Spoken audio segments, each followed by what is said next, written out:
never been beat, and we've never missed yet with the girls we meet. None of the guys go steady, cause it wouldn't be right to leave your best girl home on a Saturday night. I get around, round, round, I get around.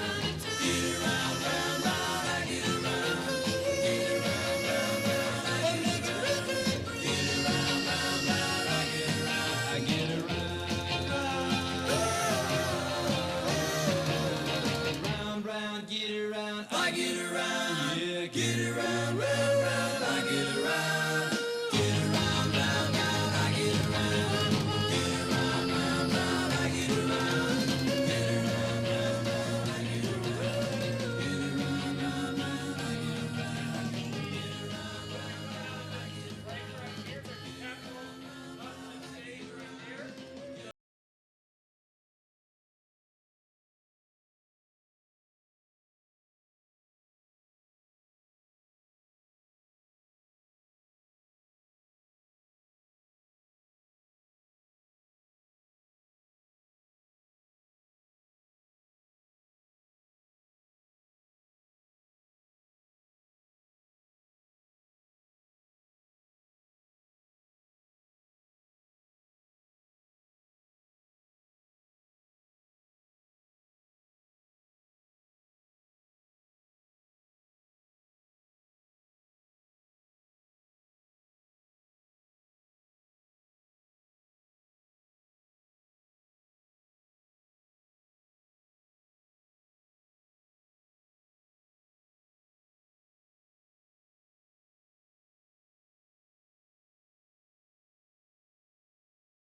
Ladies and gentlemen, please welcome to the stage Rabbi Eli Weinstock as he leads us in prayer.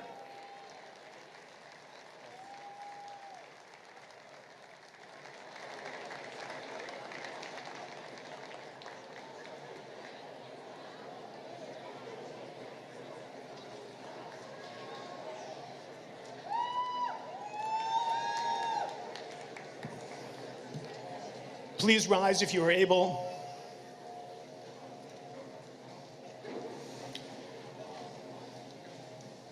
Our God and God of all humanity, we gather today with gratitude for the blessings of this great nation, gratitude for the freedom to gather together, and gratitude for the men and women who dedicate their lives protecting us, serving us, and keeping our community safe.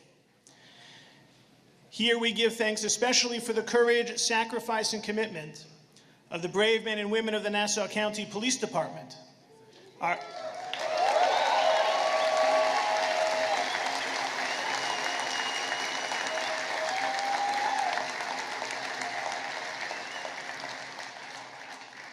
Our first responders who run toward danger when others are running away.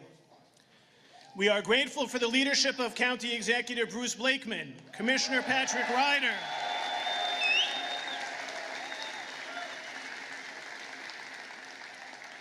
and the entire leadership of the Nassau County Police Department. Lord, may you give them and all who serve the public the ability to serve with courage and compassion. We ask your blessing upon President Trump as he leads our nation.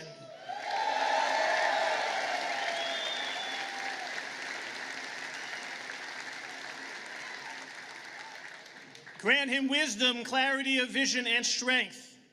Help him and all our elected officials to formulate policies, make statements, and take action that will allow Americans and all humanity to live in a world of safety, blessing, freedom, and peace, and lead America to ever greater heights.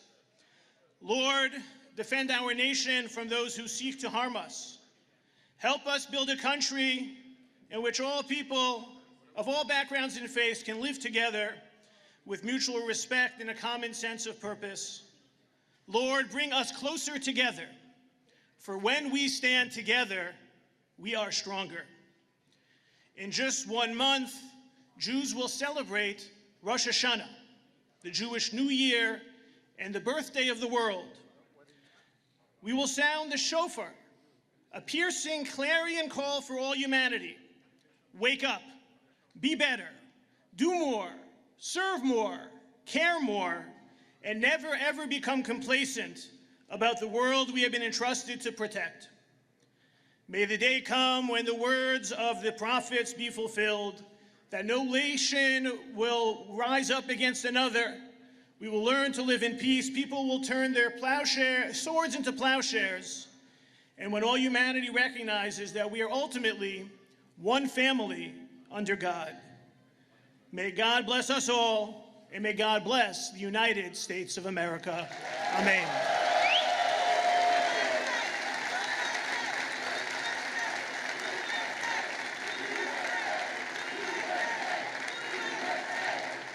Ladies and gentlemen, please welcome to the stage Madeline Brame as she leads us in the Pledge of Allegiance.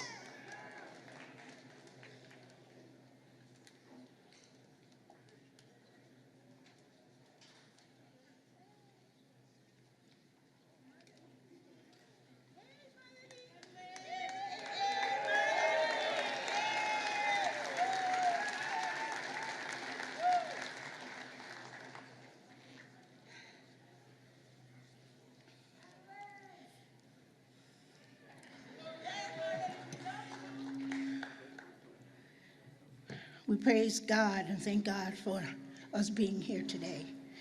Can we all stand and place our hand over our heart for the Pledge of Allegiance? I pledge allegiance to the flag of the United States of America and to the republic for which it stands, one nation, under God, indivisible, with liberty and justice for all.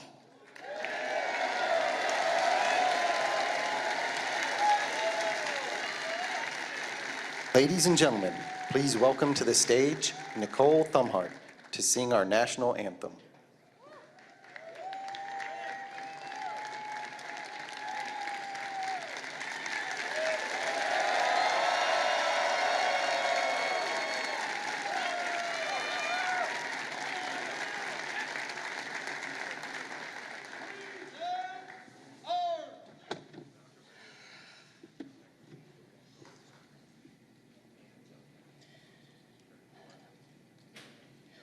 Oh, say, can you see by the dawn's early light what so proudly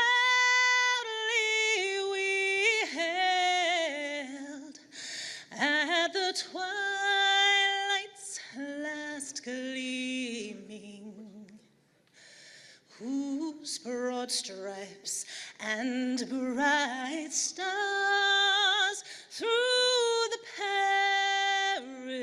perilous fight o'er the ramparts we watched, they were so gallantly streaming,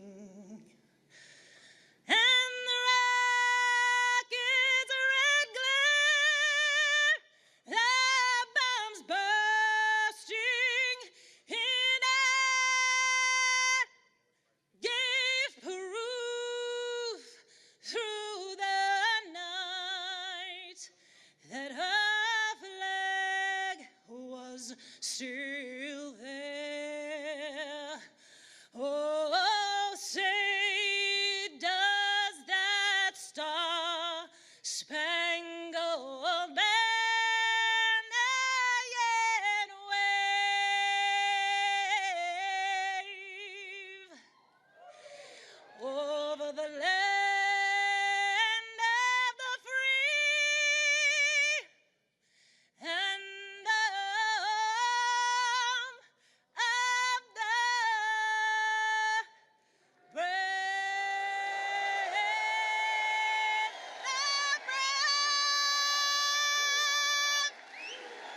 Ladies and gentlemen, please welcome to the stage the Department of Labor Inspector General, Anthony D'Esposito.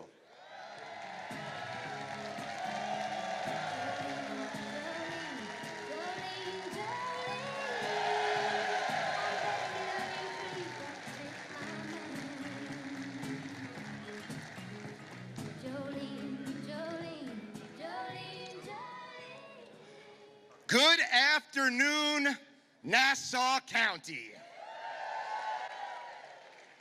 Chairman Cairo, Chairman Garcia, it is great to be back on Long Island. Supervisor Ferretti, it is great to be back in the town of Hempstead. And it is great to welcome President Donald J. Trump back to Nassau County.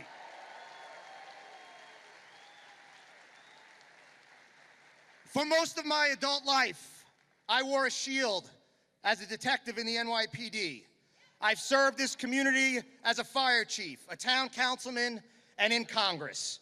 And today I have the honor of serving as Inspector General of the United States Department of Labor.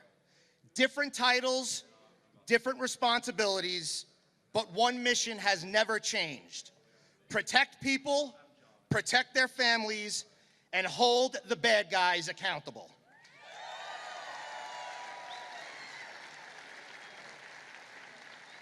And here in Nassau County, we know what happens when leaders actually make public safety a priority. Under County Executive Bruce Blakeman and Commissioner Pat Ryder, Nassau County is the safest county in America.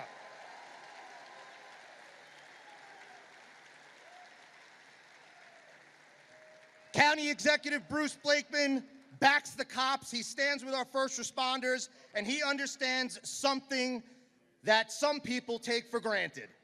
Government's first responsibility is to keep its people safe.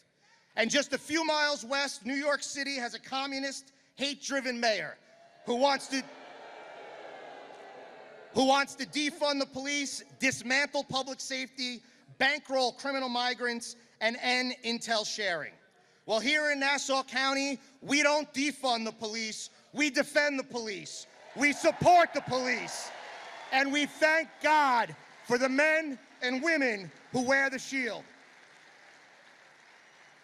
You see, ladies and gentlemen, the same philosophy is driving President Trump's administration. For too long, criminals were given excuses when victims were given condolences. Fraudsters stole billions. Organized crime networks exploited our government. Identity thieves preyed upon hardworking Americans, and too many people in Washington, D.C. treated fraud like an accounting problem. President Trump understands what every cop understands. Fraud is crime, and fraud doesn't end with stolen money.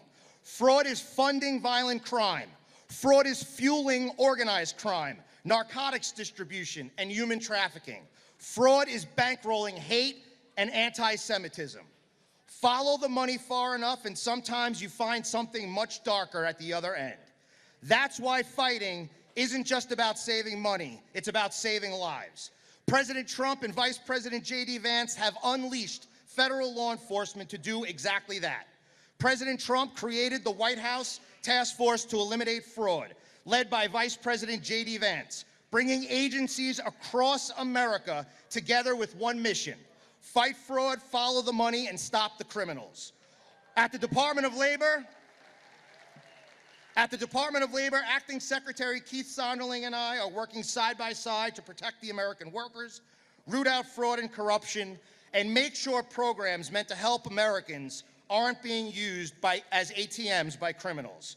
My team will exhaust every lead, hunt every criminal, and be unwavering in delivering justice. And you're going to hear today from two leaders who are proving what happens when we let law enforcement do their job. Under FBI Director and proud Nassau County resident Kash Patel, the message is simple. Under Kash Patel, the message is simple. There is nowhere to hide.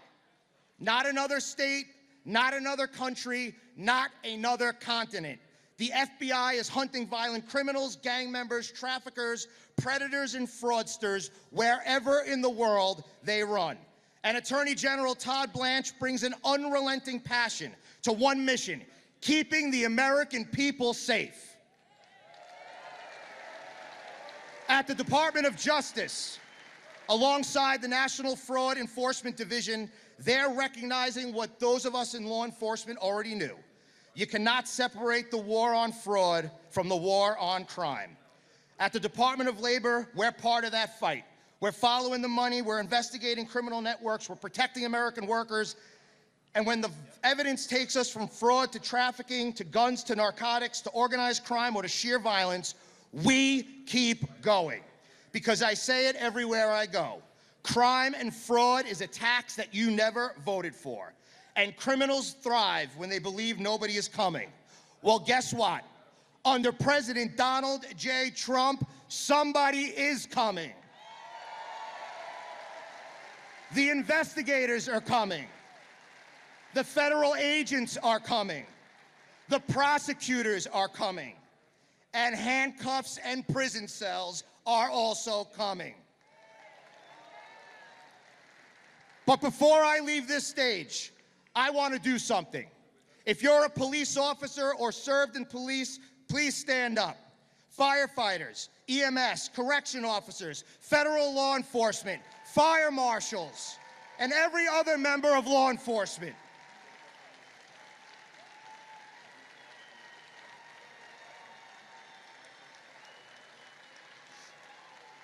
And I want you all to look me in the eye.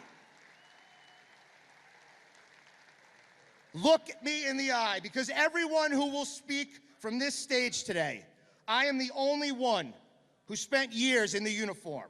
I've walked to the unknown. I've stood beside cops and firefighters on their worst and best days. I know what it means when your family watches you walk out the door not knowing what the next call will bring. So I'm not telling you this as a government official or as a politician. I'm telling you this as one of you. Never forget who stood with you.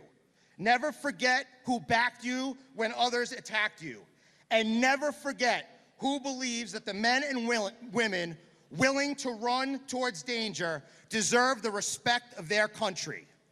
Donald J. Trump is the greatest friend to first responders we have ever had in the Oval Office. And Mr. President,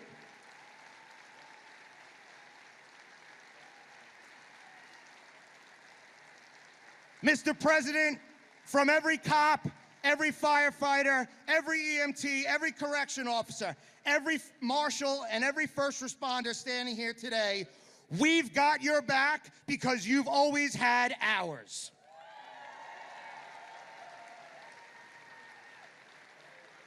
To all of you, may God keep you safe. May God keep you healthy. May God bless Long Island. May God bless President Donald J. Trump.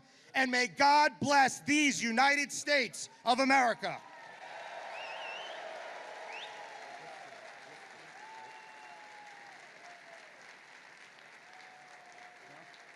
Ladies and gentlemen, please welcome to the stage, Town of Hempstead Receiver of Taxes, Janine Driscoll.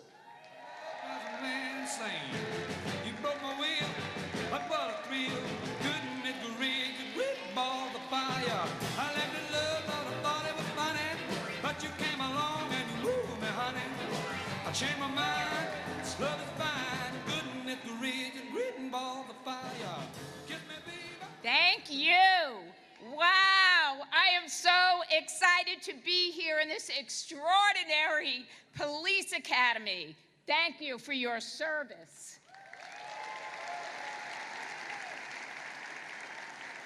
Who is ready to see the 47th President of the United States, Donald J. Trump?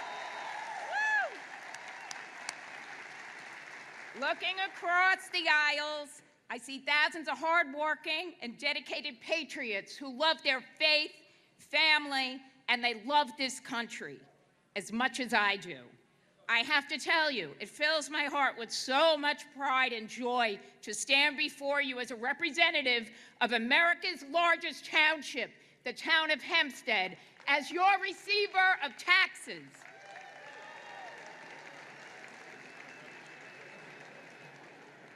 Now, you all know I am very passionate about being the tax collector. I work very hard to lower your tax burdens. I work with the senior citizens. I work with the veterans. I work with everyday Americans like my family, because we shouldn't overpay to the government our hard-working earnings. We fight for every single dollar you earn because you work hard for your money. I think there was a song about that back in the 80s, and it belongs in your pocket and your bank accounts, not the government's. But today, we are talking about something much bigger. Today, I want to talk about the reason why we are here on Long Island. I grew up in Middle Village, Queens, and I loved it. Any Middle Village people here today? Over here. I love Middle Village, but like so many of you, I found that after my husband Dan and I got married, it would have been very difficult to raise our families in the city. So we moved out here, and this is where we decided to raise our 5 children. They're great kids. One of them actually was my escort today. He's working hard. We chose to raise 5 children out here because we wanted our kids to be able to play in the streets, shoot hoops in the backyard, have access to beautiful parks, and have many other amenities that I knew would not be available to them in the city. And we never look back. We love Nassau County. We love our village of Belrose, and we love our next door neighbor village of Floral Park. We have just enjoyed every moment of it. Every single day, though, I literally look right across the border. My village borders New York City. And as much as I love New York City, it really breaks my heart to see what's going on there. We watch as the radical far-left politicians like Zoran Mamdani push dangerous, defund the police agendas, soft on crime bills, and upside-down policies that put repeat offenders and violent criminals first, and law-abiding citizens like you last. We see hardworking small business owners forced to lock up toothpaste and deodorant because of all of the shoplifting. We see subway platforms turned into absolute danger zones. We see chaos, lawlessness, and disorder taking over streets that used to be safe. So today, I want to send a clear, undeniable message to those radical, lunatic politicians sitting in City Hall and Albany. That pro-criminal, soft-on-crime agenda is never, ever coming to Nassau County. Certainly not on my watch, not on Nassau County Executive Bruce Blakeman's watch, and definitely not on President Donald J. Trump's watch.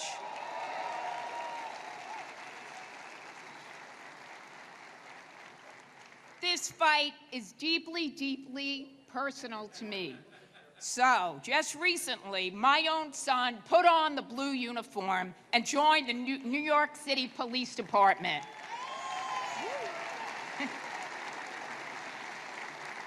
He's in the police academy.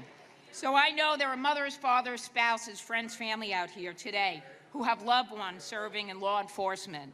You know that exact feeling that I'm talking about when someone steps out the front door to go to work as a law enforcement officer. We worry, we love them, we want them to come home. So I will soon join those who pray for the safety of their loved ones in law enforcement who wear that uniform. And I am so proud of my son, but of course I worry. And it breaks my heart. Honestly, as a mother of 5, it makes me absolutely furious that my son and his brave brothers and sisters in blue will step out onto the streets of New York City with elected officials, including their own lunatic mayor, and see that they do not have their backs. Our men and women in uniform run towards the danger when everyone else is running away. They put their lives on the line for complete strangers every single day. And they aren't just public servants. They are heroes, plain and simple.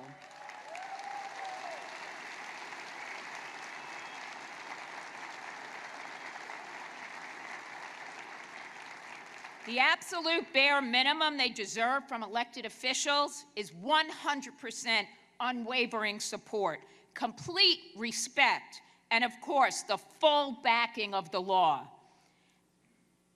That is why we are all standing here today to thank a leader who has never, ever backed down from standing up for the men and women of law enforcement, President Donald J. Trump.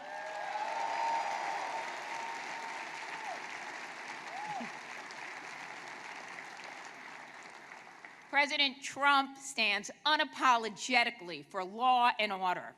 He respects our law enforcement families, and he understands a fundamental truth that the radical left forgets. You cannot have a prosperous nation without safe streets, secure communities, and a strong, protected border.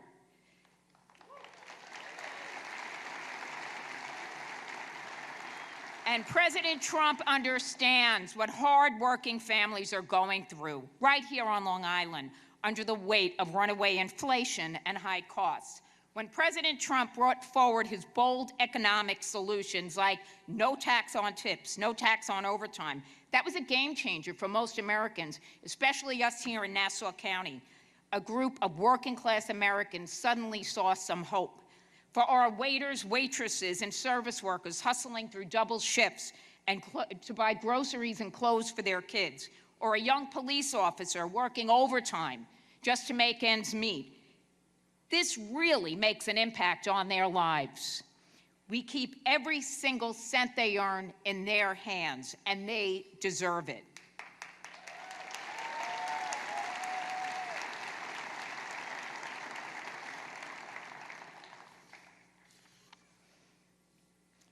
So many times when I'm out, usually grocery shopping, that's really much I do the most in my life, people come up to me and they do say, Janine, they're like, you know, these economic policies of the president actually are helping me. It's unbelievable that there's no tax on tips, no tax on overtime. So we need to keep that going. We have to keep people here in Nassau County. We don't want them to leave. We want to make life continuously more affordable. So at the end of the day, my promise to you as your tax receiver remains absolute. I will keep fighting every single day to lower your property tax burden and protect the financial future of your family. But my promise to you as a mother is even simpler. I will never stop fighting to keep radical, dangerous policies out of our neighborhoods, to support our brave police officers, and to keep the beautiful streets of Nassau County safe for our children. We stand together for law and order. We stand together for safe neighborhoods, and we stand for secure borders. And together, we will keep the town of Hempstead the absolute best place in the world to work, live, and raise a family. So, I want to thank you all for coming here today. May God bless you all. May God bless the USA. And God bless our brave police officers who protect us every day. Thank you.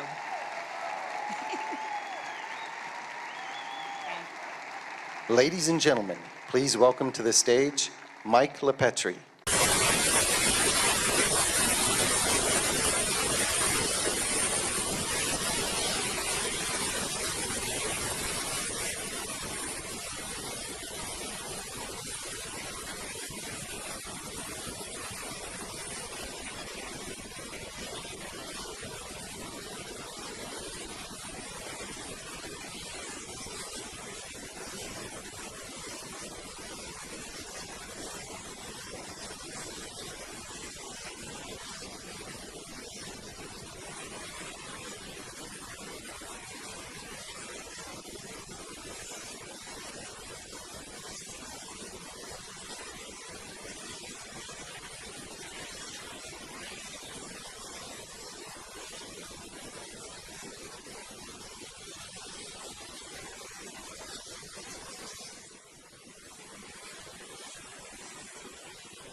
Good afternoon, Nassau County. It is great to be here with you all. First, I want to thank President Trump for his leadership and his commitment to strengthening law enforcement across this country. I also want to thank County Executive and our next governor, Bruce Blakeman. He built this wonderful facility, and he has always backed the blue. And finally, I want to thank Commissioner Ryder, the Nassau County Police Department, and all of the officers and families here today.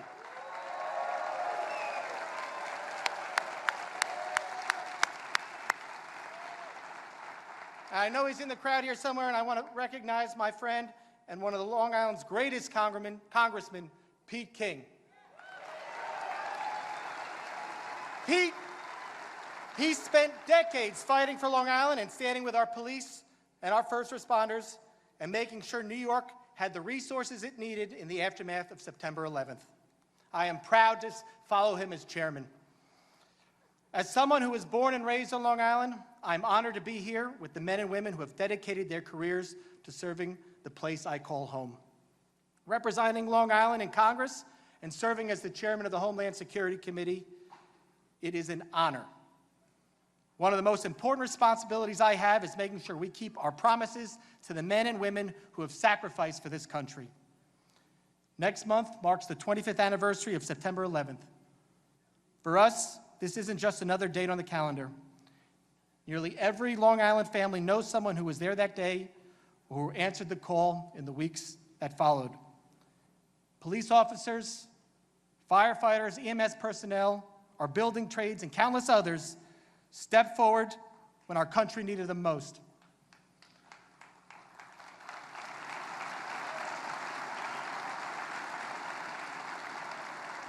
We will never stop standing with the men and women who answered the call on September 11th. That's why I've led the fight to protect and strengthen the World Trade Center Health Program so they can continue to receive the care that they need and that we promised them. Thank you. But I want to thank President Trump for continuing to stand with our 9/11 responders and survivors, and for signing this critical law into funding into law. It continues a commitment he made during his first term when he signed permanent authorization of the September 11th Victim Compensation Fund into law. He stood with 9/11 community then, and he continues to stand with them today.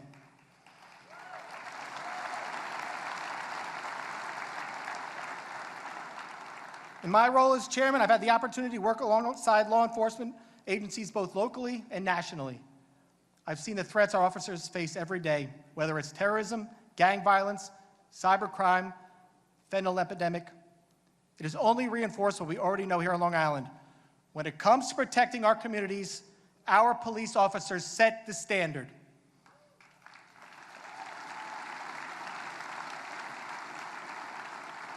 One of the greatest challenges we face is the flow of dangerous drugs and criminal organizations exploiting our borders. For 4 years under the Biden administration, we saw the consequences of an open border that allowed dangerous drugs and criminals to enter our country and put communities like ours at risk. Over 10 million people illegally crossed the southern border in his 4 years, including people on the terrorism watch list. President Trump has made border security a priority from day one, putting the American people first. Since President Trump took office in 2025, we have seen historically low legal border crossings, and there have been 0 people paroled into this country. Now that's what I call a secure border.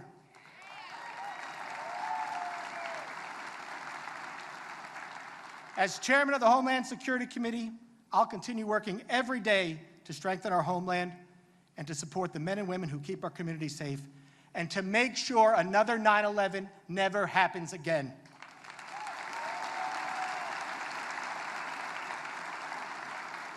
To every member of the Nassau County Police Department and to all law enforcement officers here in New York, thank you for your service, your sacrifice, and your commitment to the people of Long Island. Thank you, President Trump, for supporting Long Island and for always backing the blue. God bless you all, and God bless America. Ladies and gentlemen, please welcome to the stage Nassau County Executive Bruce Blakeman.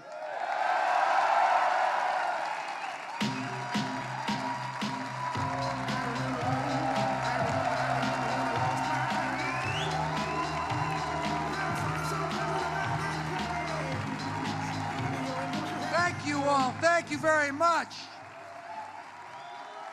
Thank you all.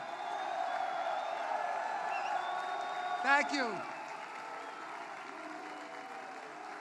Thank you very much. This is very exciting. We have President Trump coming back here. I understand Janine Driscoll has a tax bill for him. He's been here so many times. We love President Trump, and President Trump loves New York, and especially he loves Nassau County. Grew up across the border in Queens, knows this area very, very well.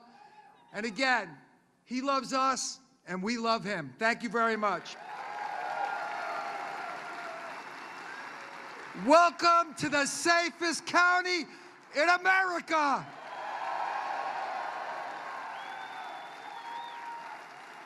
We've got some great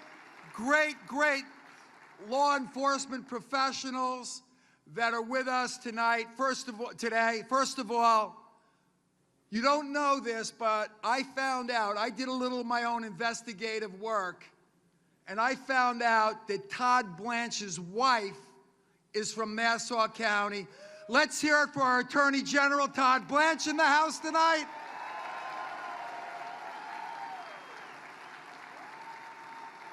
And our FBI director, Kash Patel, is our own Garden City guy. Come on, let's hear it for him.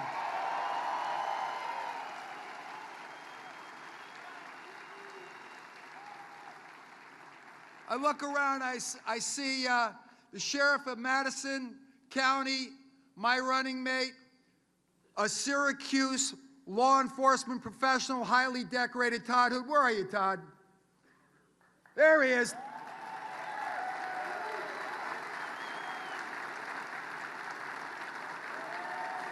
Tommy Shevlin's in the house.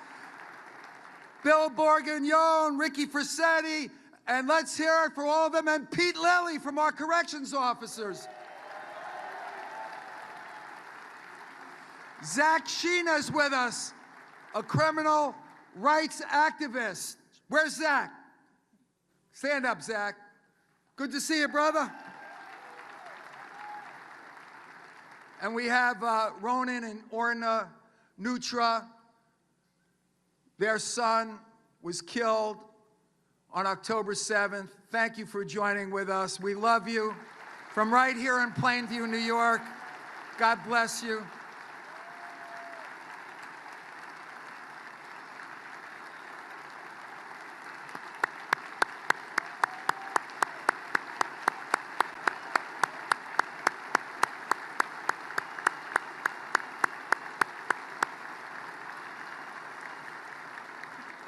Thank you so much. Joe Cairo's in the house. Where's Joe Cairo? Where is he? Joe Cairo, thank you very much. And also, we have with us so many great New Yorkers that are with us today. How about, let's hear it for the first chairman of Homeland Security, Pete King. Where's Pete?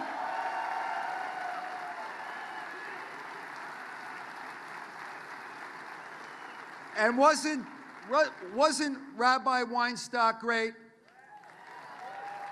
And Rabbi Kamenetsky's there. God bless. Pastor Garcia, where is he? There he is in the back. Father Fasano, where is he? Father Fasano, Father Duffy. I mention them and I tell you why. They are bringing God into this house tonight. They are bringing spirituality. And we celebrate freedom of religion here in Nassau County.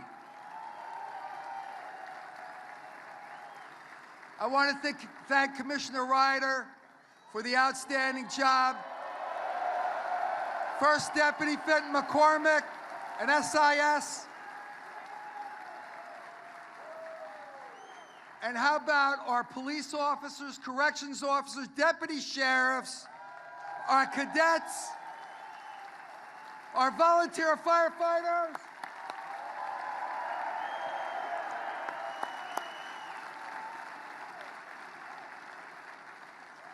So, since President Trump sealed the borders, think about this. Our opioid deaths, our fentanyl deaths have gone way down.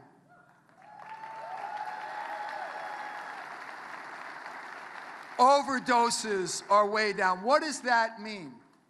You see, they talk about the narrative with ICE this and ICE that. What does it mean? What it means is that we don't have to read about in the newspaper another family that's lost a child to fentanyl. That's what it means. You know, Nassau County has the most comprehensive agreement with ICE in the United States of America. And what have we been able to do? What have we been able to do? In 1 year, we removed 2,000 illegal migrants with criminal records ranging from attempted murder, rape, burglary, robbery, carjacking, drug dealing, gang activity. And you know what? Kathy Hochul and Zoran Mandami, they said that our agreement with ICE was cruel. First of all, we removed those people who would commit crimes in our county, our region, and our state without raiding one church, one daycare center, one school, one hospital, because we cooperated with our federal law enforcement partners. We were able to do it in an orderly way. But they say that we're cruel. You know what's cruel? There's an 18-year-old girl, Sheridan Gorman, who was gunned down in Chicago with the same laws that we have here in New York State. She was a New Yorker. She was from Westchester. The cruel thing about that, their family will sit at Thanksgiving with an empty seat this year. She won't be home to open her Christmas presents under the tree this year. Her family is in agony. They're in pain. That's cruel, Kathy Hochul and Zoran Mandami.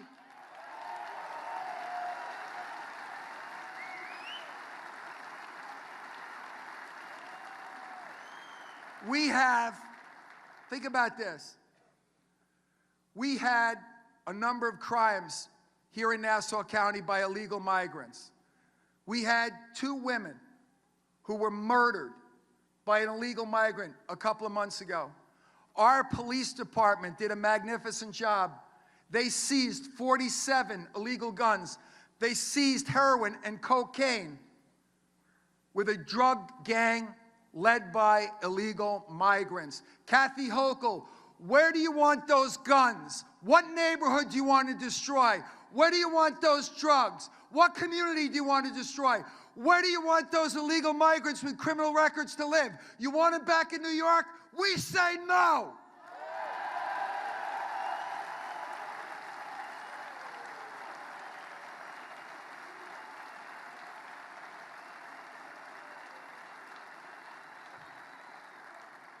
Again, I want to thank President Trump for coming to this beautiful David S. Mack Intelligence and Training Center. Where's David Mack?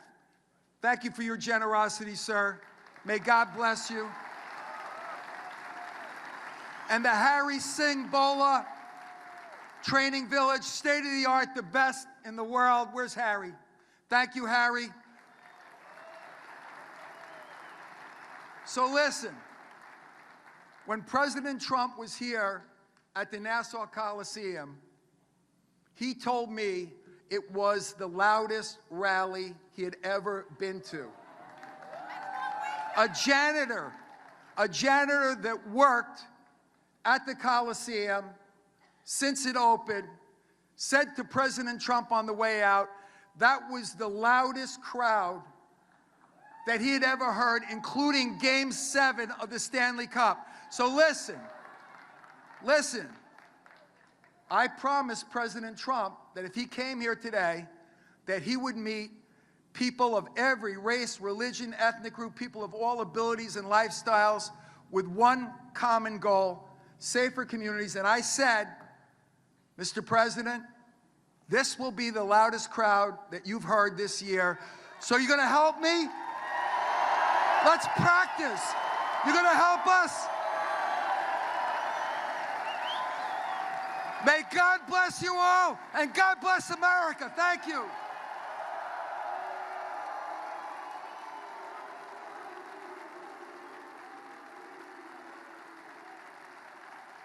Ladies and gentlemen, please welcome to the stage the Director of the FBI, Kash Patel.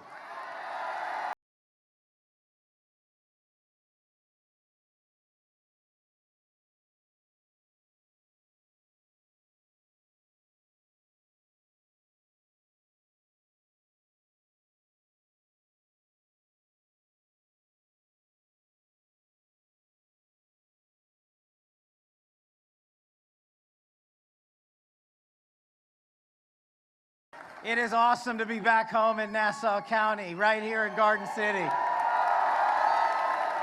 This was my home for 3 decades. I loved growing up here. I grew up here safe because of the men and women in law enforcement. They safeguarded my family. I'm a first-generation Indian American whose parents fled a genocide from East Africa and lawfully immigrated to this country to watch their son become the 9th director of the FBI, and there's one reason for that. I'm living the American dream because of the men and women in law enforcement, because these guys kept us safe every single day when we didn't ask them to. They didn't care where we came from. They didn't care about the color of our skin. Thank you from the bottom of our hearts. You guys are the bravest warriors on God's green earth.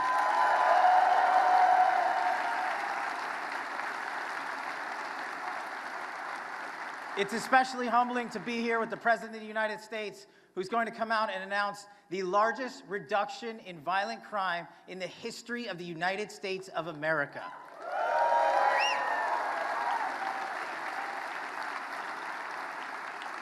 President Trump, thank you for backing law enforcement. Thank you for funding law enforcement. Thank you for loving law enforcement.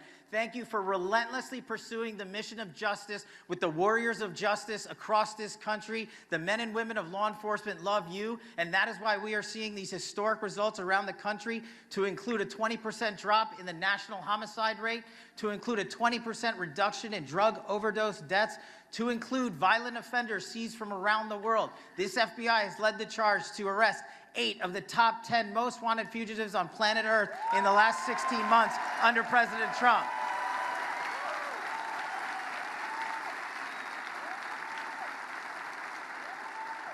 President Trump's mission to make America safe again, as he campaigned, he is delivering on that promise. And it is such an honor to be here in Nassau County, back in my home, when he's about to walk on stage and give you the latest update on the statistics. And they are not just statistics. I've spent 10 years working for President Trump. He reads about each and every case that we work on. He feels the pain of those that have lost loved ones. He does not let it lay aside. He takes it home with him. He demands that myself and our amazing Attorney General, Todd Blanche, go to work every single day to make sure that American lives are safeguarded, that no more of our kids are harmlessly and recklessly annihilated by opioids or by illegal immigrants or by gangsters or narco traffickers. President Trump, you have succeeded in restoring law and order to the precipice it should be on. The men and women in law and order across this country have partnered with the federal agencies, including the FBI and our prosecutor partners at the Department of Justice, to apprehend twice as many violent offenders in the last 16 months as they did in the last 2 years of the Biden administration alone.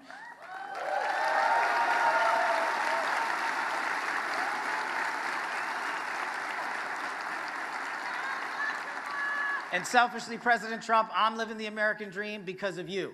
I'm living the American dream because you backed the law and order. You backed the blue, you funded the police, and you let the men and women of law enforcement put the handcuffs on bad guys instead of putting the handcuffs on them.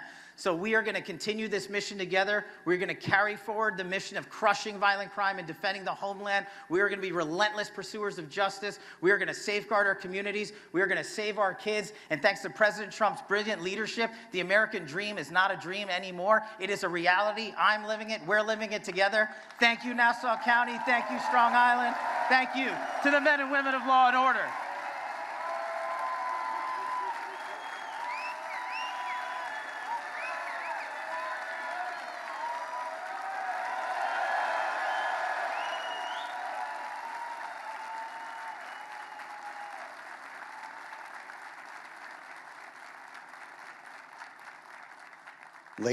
Ladies and gentlemen, please welcome to the stage United States Attorney General Todd Blanche.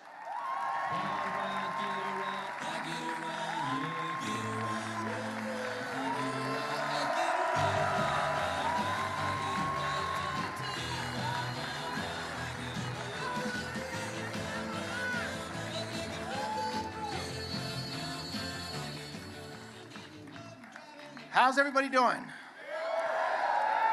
That was great. So I, like Director Patel, also called Nassau County my home for 2 decades. So it's great to be back in this great island, in this great county. I want to thank the Nassau County Police Department for hosting us today in this phenomenal facility. And thank you. We just heard from our great Nassau County Executive, Bruce Blakeman, who is doing everything we need him to do to back the blue, to support law enforcement, and to make this county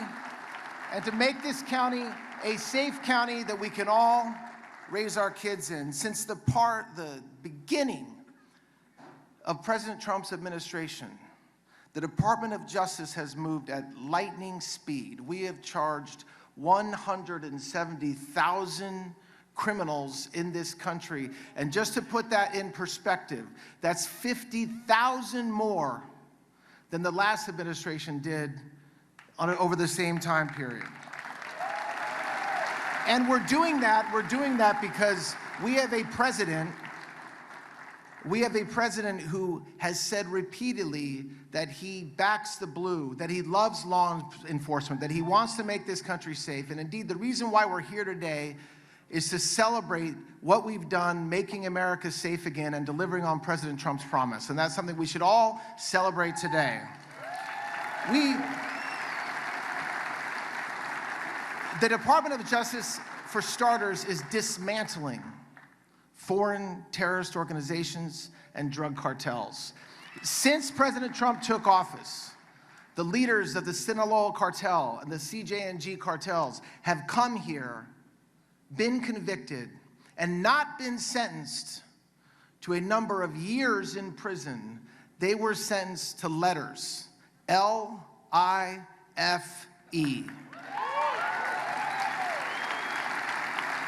And we are not stopping with the leaders of the cartels. We're going after every single drug dealer, every single person who helps deal poison and sell poison in our community, whether they're laundering the money, whether they're facilitating the transfers. And that's something that is a whole of government approach.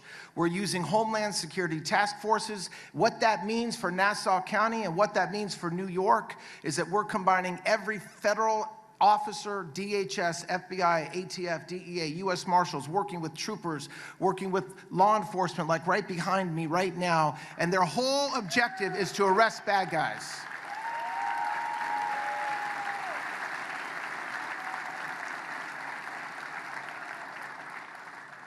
As Cass just told you, it is hard to overstate the effectiveness of what we did in 2025. The first year of this administration, we saw the largest decrease in violent crimes in 100 years.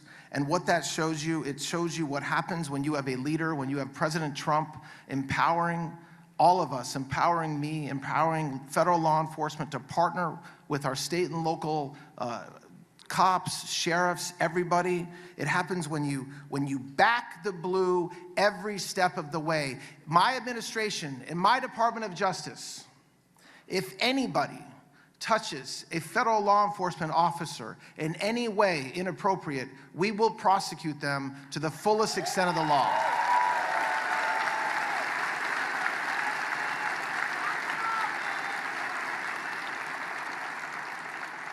I was recently confirmed as Attorney General of the United States, and I will, thank you. And I am not taking my foot off the gas. I know that the men and women in law enforcement, many in this room, many behind me, they want to know that their leaders support them, and we do. They want to know that we support the work they're doing, the fact that they're sacrificing their lives, that they're missing holidays, they're missing weekends, they're missing dinners, so that we all can live in a safe community. And I will commit that I will hold every criminal accountable until every community in this country is as safe as Nassau County.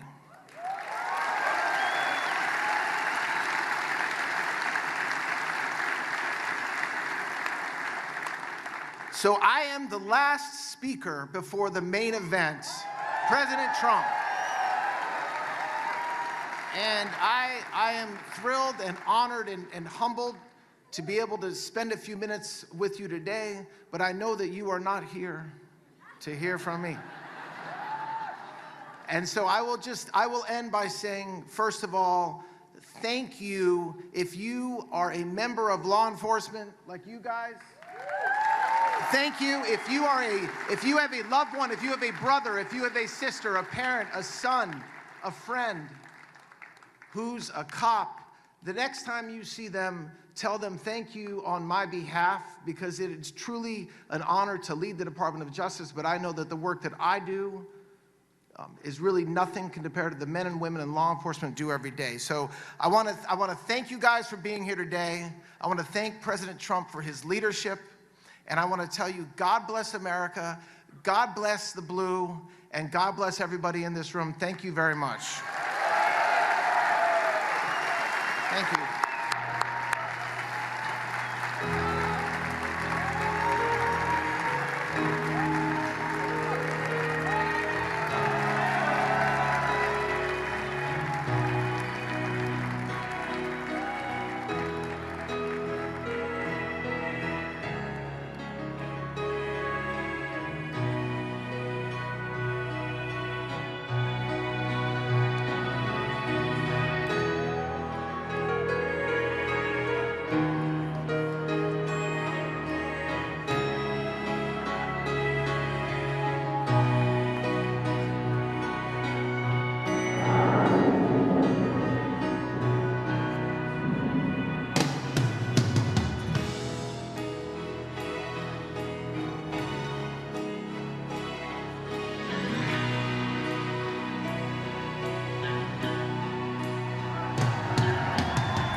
said one more time, this is a man's world.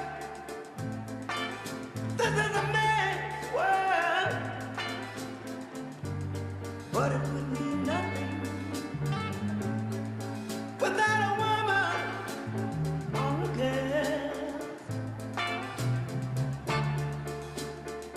You see, man made the cars to take us over the roads.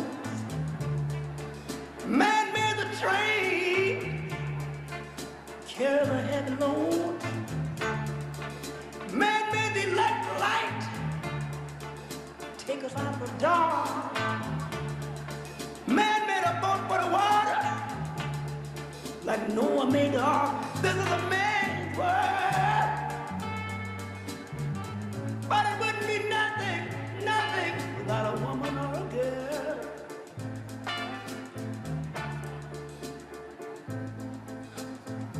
Man thinks about a little bit of baby girls and a baby boys.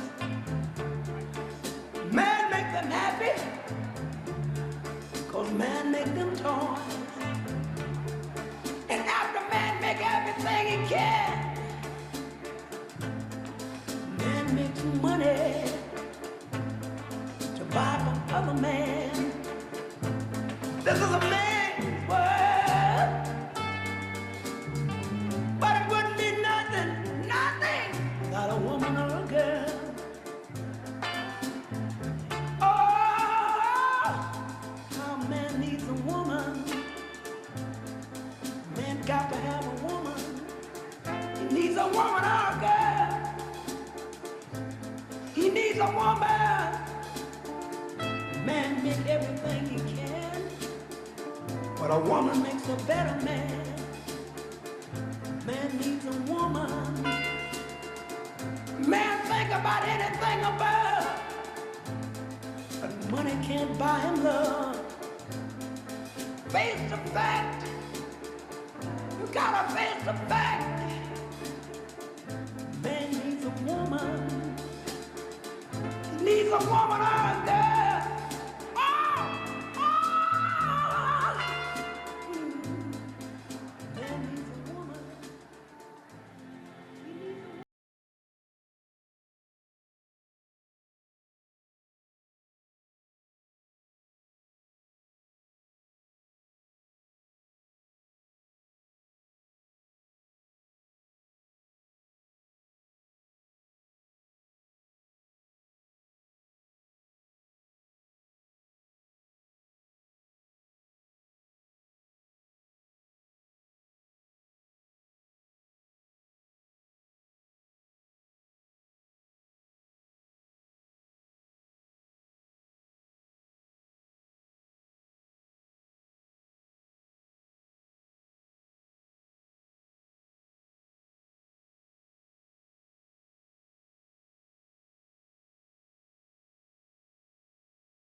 must be lights burning brighter somewhere.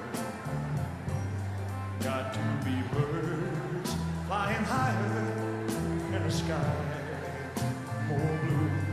If I can dream of a better land where all my brothers walk hand in hand, tell me why. Why can't my dream come true?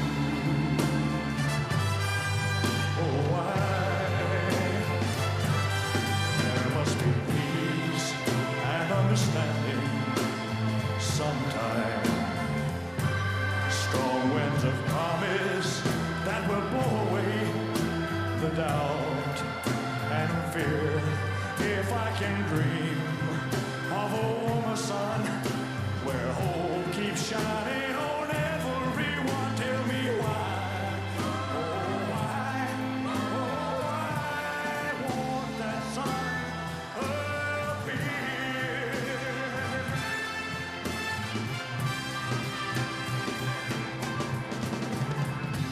We're lost in a cloud with too much rain.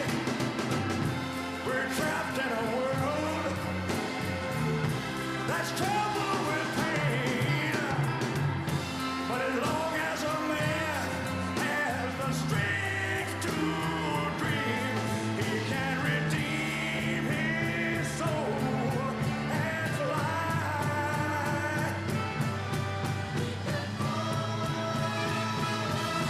Deep in my heart, there's a trembling question. Still, I am sure that the answer's gonna come somehow.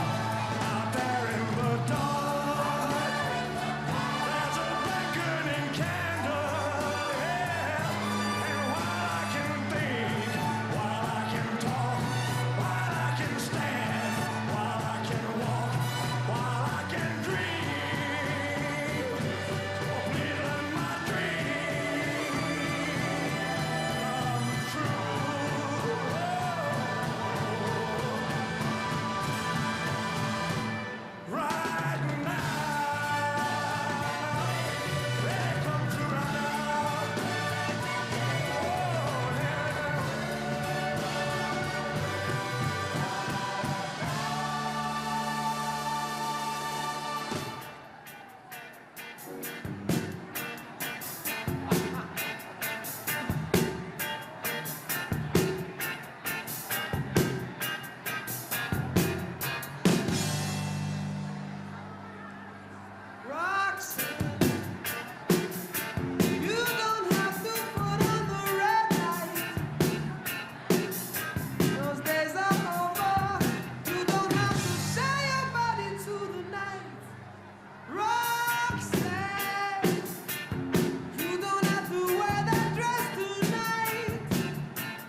sole sogna all'orizzonte, mancano le parole.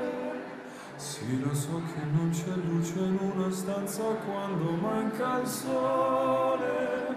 Se non ci sei tu con me, su le finestre, mostra a tutti il mio cuore che hai acceso, chiudi dentro me la luce che ho incontrato per strada. Time to say goodbye. Paesi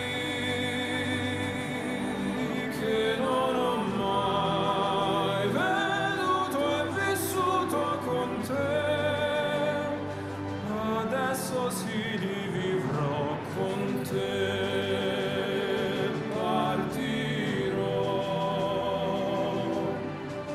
Su navi per mari che io lo so, non esistono più.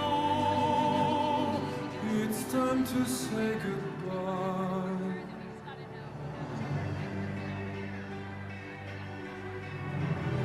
Quando sei lontana sogno all'orizzonte e mancano le parole. E io sì lo so che sei con me, tu mia luna, tu sei qui con me, mio sole, tu sei qui con me, con me, con me, con me.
Ladies and gentlemen, the 45th and 47th President of the United States, Donald J. Trump. And I'm proud to be an American, where at least I know I'm free.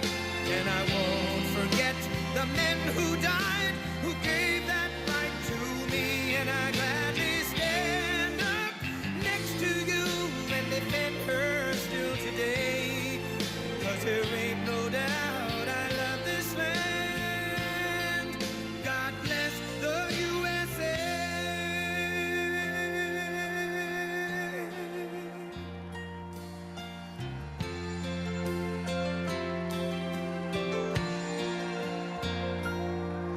From the lakes of Minnesota to the hills of Tennessee, across the plains of Texas, from sea to shining sea, from Detroit down to Houston and New York to LA, where there's pride in every American heart, and it's time we stand and say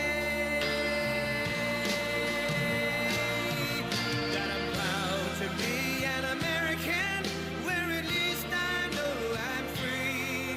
And I won't forget the men who died, who gave that right to me.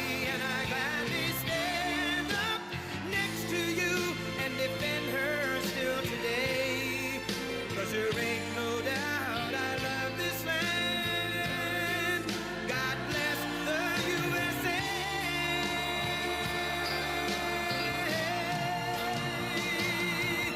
And I'm proud to be an American, where at least I know I'm free. And I won't forget the men who died, who gave that right to me. And I gladly stand up next to you and defend her still today. 'Cause there ain't no doubt I love this land. God bless the USA.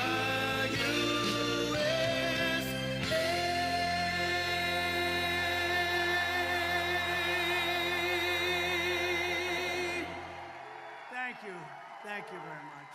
Wow. There's a lot of people outside trying to get in. A lot of people outside, but I just want to say a very special hello to New York and a very, very special hello, Long Island. I love Long Island. I'm thrilled to be back in the state I love, and I do love it. I'm so proud of it, but it's going in bad direction. We got to change it around. We'll get Bruce in there. We'll change it around. We're going to change it around. You watch, he's going to do well, but to be with the hardworking patriots of Nassau County, appreciate it. And we're especially grateful to be joined by the incredible men and women of Nassau County Police Department and a lot of other law enforcement.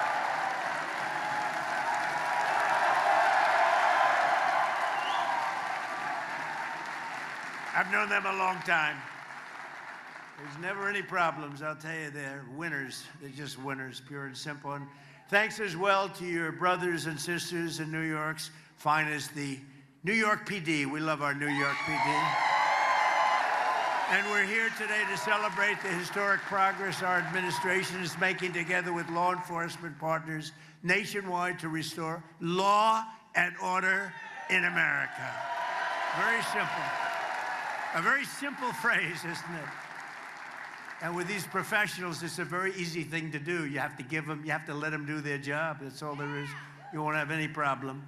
That includes right here on Long Island, where under the leadership of your county executive, a great person, a friend of mine for a long time, a great political leader, a great politician, but I don't want to say that negatively. He's a great politician.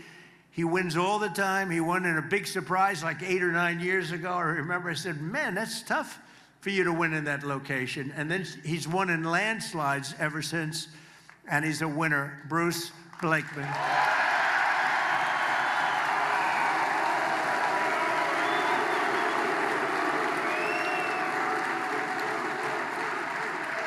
And I said it. I said when Bruce's name got up, I said, you know, If they give that guy just a little bit of a chance, just a little bit of fair treatment from the fake news and everyone else, he's going to win. No, he's going to win. I mean it. But under Bruce, think of this. Nassau County has been rated the #1 safest county in the United States of America. That's not bad. That's not bad. Think of that, the #1 safest county in the United States of America. There's, I think, 6,700 counties. That's not bad, Bruce. Let's keep it up. Do a little bit better next time. How do you top that? U.S. News and World Report gives you a perfect score in terms of crime, 100 out of 100. And under the Trump administration, we're working every day with leaders like Bruce and local police like we have here. We have some of the greatest police officers in the world in this room. And a lot of them, unfortunately, they're standing outside trying to get in. Should we let them in? I don't know. We don't have any room, but let's let them in anyway. Who the hell cares? Who cares? Let's let them in anyway. But dangerous offenders off our streets, and they've taken them, they've brought them off our streets, put savage criminals behind bars, and you know what they're doing? They're making America safe again. They've done a fantastic job. And in the past 4 years before I took office, our country was overrun by violent criminals. I mean, you remember just a couple of years ago how bad it was, right? It was really bad. Foreign gangs, savage thugs with Biden. Sleepy Joe. What a horrible 4 years. That was 4 years in hell. We lived in hell. With Biden and the radical left Democrats. We call them Democrats now because their policies are so dumb. Fighting to defund the police. Does that play well in this room? Is there anybody that's in favor of defunding the police in this particular? You'd be afraid to say it if you were. And wide open borders with millions and millions of people pouring in from all over the world, including prisons and jails and mental institutions, insane asylum. You know what that is? That's a mental institution on steroids. You know that. They come from both, including 11,888 murderers, many of whom have killed more than one person. More than 50% killed more than one person. And we took them in with open arms. How stupid could we be? But we're getting them the hell out. They're moving out fast. We're getting them out, and you help them. And the biggest problem we have, the biggest impediment we have are sanctuary cities, you know, where they protect criminals. It's called a sanctuary for criminals. We ought to change the name, a sanctuary for criminals. But the day I took the oath of office as your 47th president, we ended the border invasion. By the way, we have the best border now in the history of our country. We ended the war on police, and we declared a very strong war on crime. It's been really amazing. We've led our outstanding new Attorney General, happens to be with us. I was surprised to see him. He just got sworn in 2 days ago. Todd Blanche, he's going to be a legend. Where's Todd? I know him very well. I know him for a long time. He's going to be the greatest, maybe ever. And we had some good ones in the country. I think he's going to go down. He's got a shot at being the greatest ever. If he remains tough and strong, he'll never change. Are you going to change your ways? I don't think so. If he doesn't change his ways, he's going to go down as the best. So I want to thank Todd, even for being here. He just got sworn in. As well as a Long Island native, born right here, and he's doing a good job. And those numbers are the best numbers anybody's ever seen. FBI Director Kash Patel.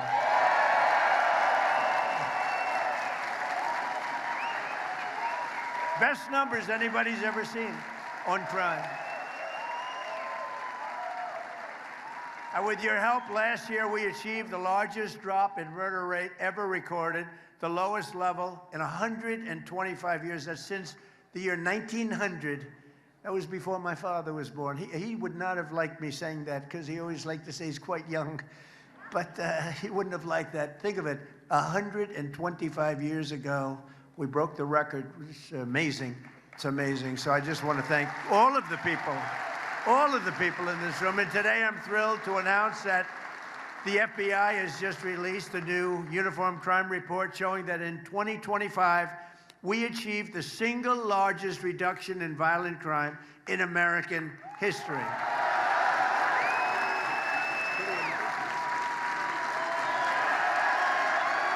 Pretty amazing. And last year, there were over 3,100 fewer murders than the year before I took office. Remember this, though? And we allowed, through this stupid open borders policy, 25 million people to come into our country. Many of them are now gone, but 25 million people, that's the number, that's the real number, to come into our country. Many of them, the people I just said, drug dealers, prisoners from all over the world. They came in from the Congo, they came in from South America. They were in, and despite that, we have the best crime record in recorded history. 2,000, think of this, rapes, 10,000 fewer. We had 10,000 fewer rapes than the year before, 1 million fewer assaults, robberies, burglaries, thefts. The numbers, every single number, is first time it's ever happened. Every single number is the lowest number in recorded history. And according to the latest data, crime has continued to plummet under our leadership in 2026, with robberies down another 20% and murders down another 23%. So the numbers you just heard, the preliminary numbers for just now, are even lower than the record numbers that you just heard. So it's a great tribute to all of the people in this room. Together, we're showing what is possible when you finally have a president in the White House who supports our police, who lets you do your jobs, and who always backs the blue. We back the blue.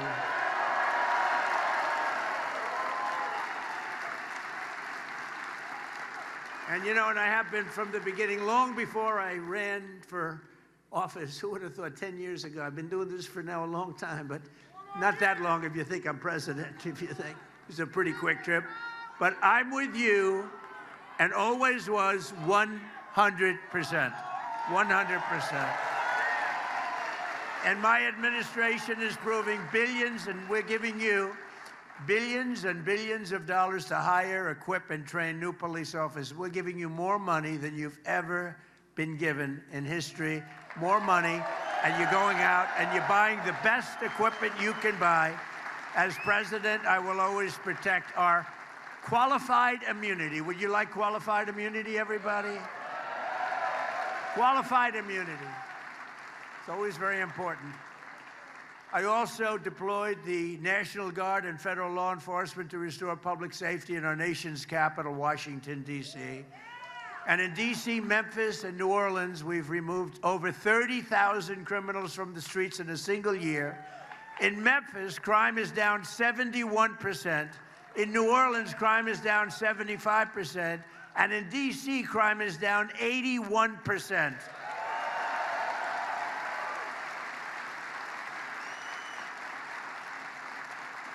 I'll tell you, because D.C. is very personal for me, but in D.C., crime is now, it was so bad when I got there a year and a half ago.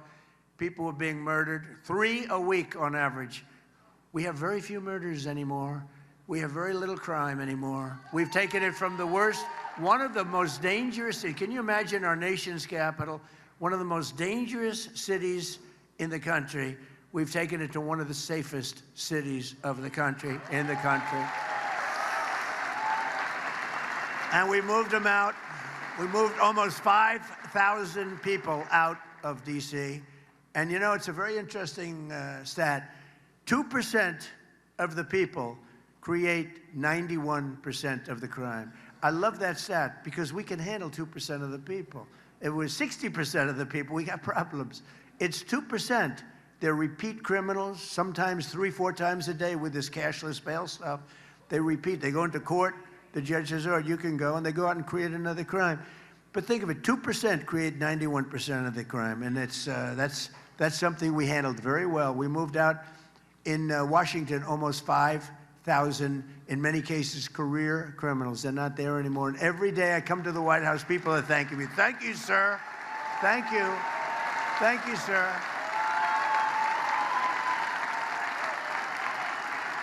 No, these young, beautiful girls, these young, beautiful girls in the White House, you know, they come in. Now, I'm not supposed to say beautiful, but what the hell? These young, these gorgeous, beautiful girls, they want to be safe, and they come, Mr. President, may I speak to you? Yes. Thank you, sir. Thank you. I said, why are you thanking me? Because a year and a half ago, I was afraid to leave. I was afraid to open the door of my apartment. And now I walk to the White House every morning, and I have absolutely no fear. Thank you, sir.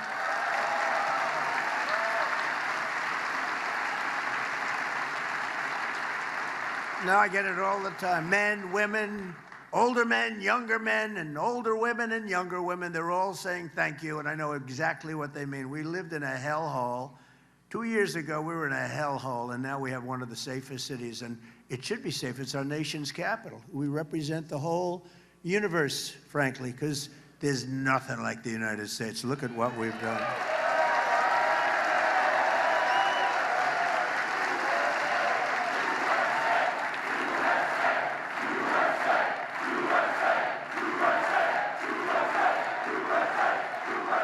Thank you. And you know, for other cities like New York, Chicago, LA, all they have to do is call us and we will stop that crime.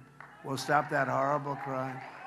We come in with the right people. We come in with the power to move people out of the country if they're here illegally, and a lot of them are criminals that were let in through that open border, that horrible.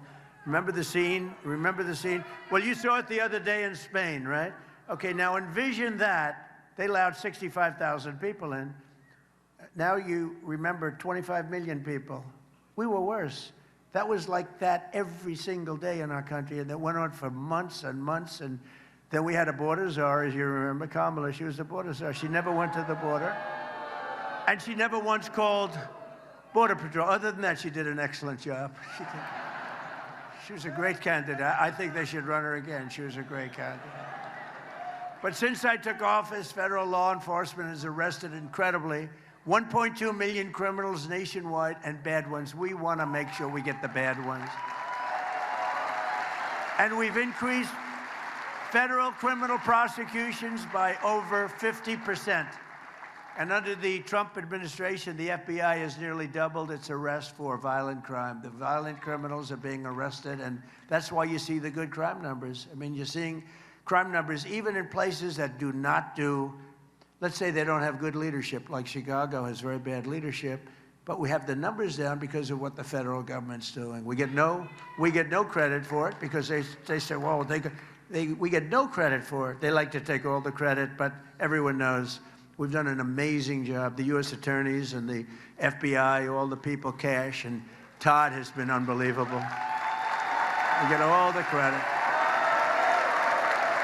And as of this week, we've captured 9 out of 10 fugitives on the FBI's most wanted list, and that's a virtual record. We have a list. We have a list of 10 not nice people. These are not nice people, David Mack. You know, David, stand up, David. One of the wealthiest guys. He's got so much cash. He's got so much cash, he doesn't know what to do with it. And he wants to be safe. They save your ass, David, I'll tell you. You have no idea, David. Anyway, it's good to see you. I haven't seen you in a long time. He's a real estate man, a very good real estate man. And he used to be my enemy, but now he's very nice to me. Now he's very nice. He used to be my competitor, but he's a good man. He's a great, brilliant real estate person, too. It's good to have you, David. Shortly after taking office, I signed a historic executive order directing that anyone convicted of killing a police officer should face the death penalty.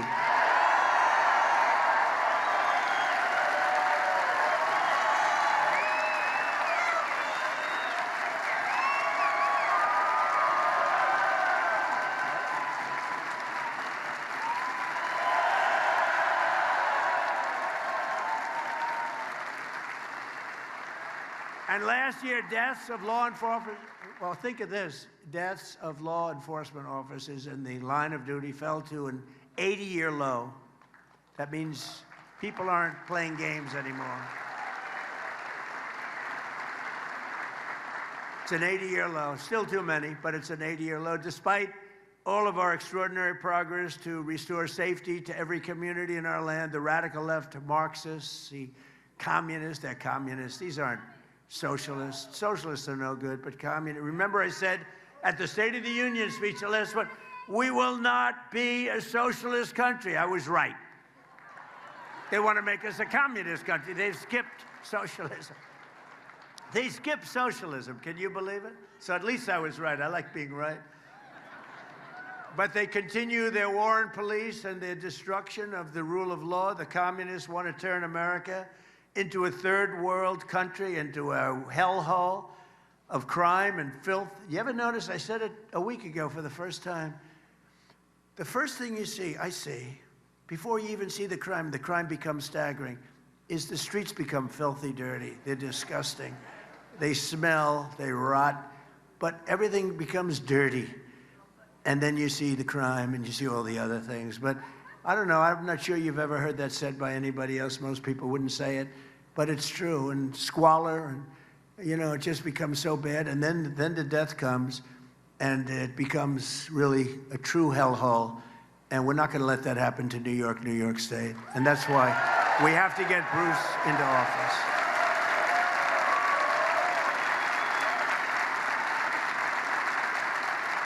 We got to get Bruce in there. Nowhere is the communist attack on American society more clear than here in New York State. The radical left Governor Kathy Hochul has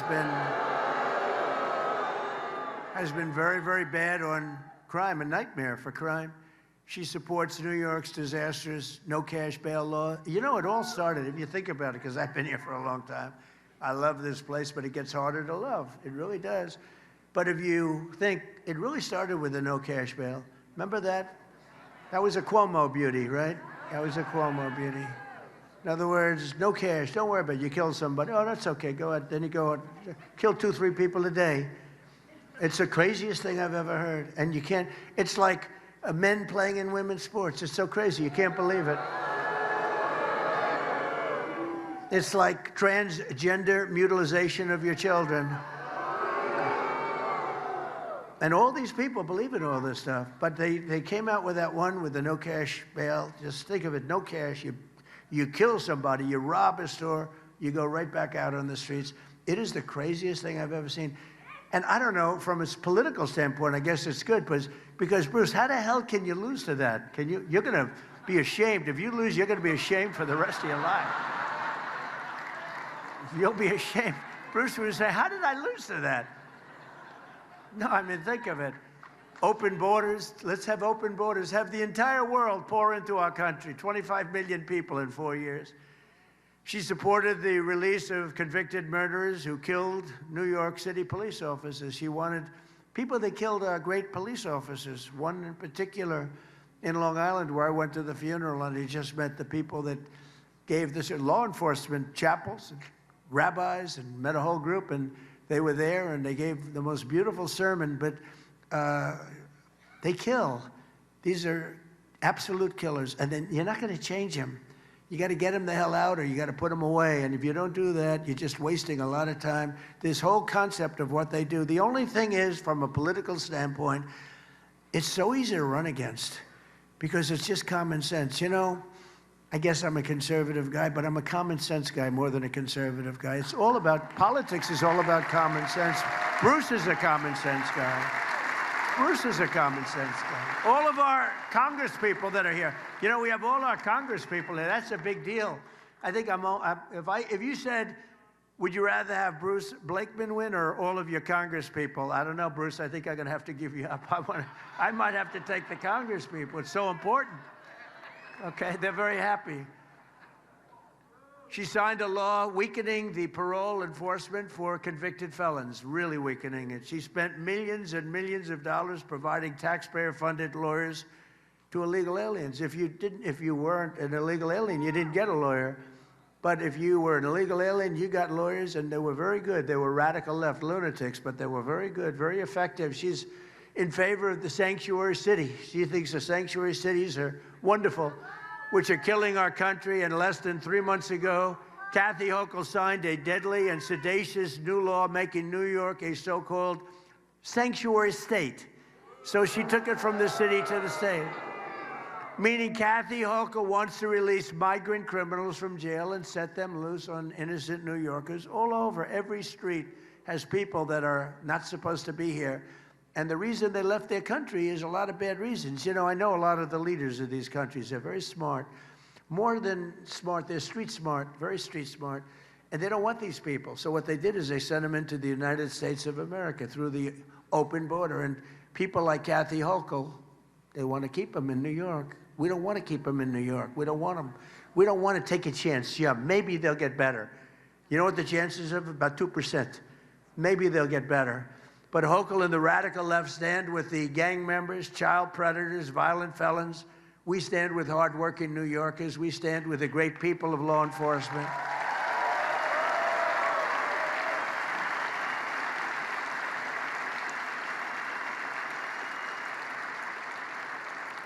And Hochul and Mayor Mandami were against securing our border. They were against our massive tax cuts. They were against no tax on tips, no tax on overtime, and no tax on Social Security for our seniors. They were against all of that. They fought it like hell. Is that right, Congressman? Am I right? Nick, right? They fought like crazy. I mean, we didn't get one vote. We have no tax on tips, no tax on overtime, and you cops get a lot of overtime, obviously. You get a lot of overtime. I made you a lot of money, but you deserve it. And no tax on Social Security. Think of it for the seniors, and a lot of seniors. Is anybody happy about that, seniors? Are you happy about it? Well, let me do a quick poll. If you had your choice of only having one, clap for the one you like best. No tax on tips. No tax on Social Security for our seniors.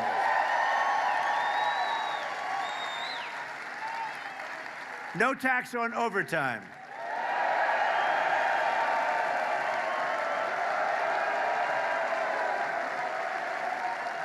I know.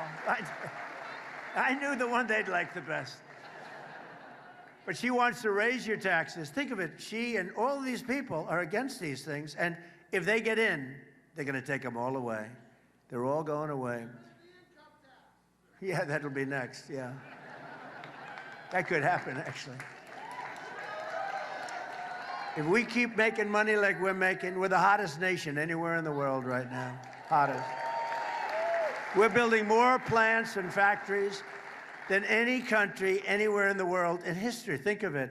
We're building, and the jobs are going to be fantastic. You know, in a couple of years, 2.5 years, somebody's going to be elected. And will you please remember one thing? Trump is the one that did it. These factories are all going to be opening up. They're going to be all opening up. They're going to be opening up, and they're going to say how brilliant they were, right, Todd? They're going to be saying, brilliant. Think of it. We have $19.2 trillion being invested in our country. You know why? Tariffs. We're making a fortune with tariffs. They like to say, oh, tariffs here. They have no idea what they're... Basically, if you build your plant here, if you make your product here, you don't pay tariffs. If you make your product in another country, I say, I want you to pay 50%. We don't want your product if you make it. So they're all moving in, and they're spending $19.2 trillion so far. It's actually more than that, because that's as of the first 13, 14 months, and it's been a little bit longer than that. But think of the next governor, and think of the next for your state. But think of, more importantly, think of the next president. Your governor, your next governor, is going to say, what a great job. You know how many factories and places are being built in all of the states? And your next president is going to say, what a great job I did. He'll be sitting around watching television, a real step. Unless you vote Republican, of course. But no, they'll be sitting, say, darling, look at the great job I did. I don't know what the hell's happening, but this country is good. I'm telling you, we have the hottest country anywhere in the world. $19.2 trillion is more than invested ever in history in any country.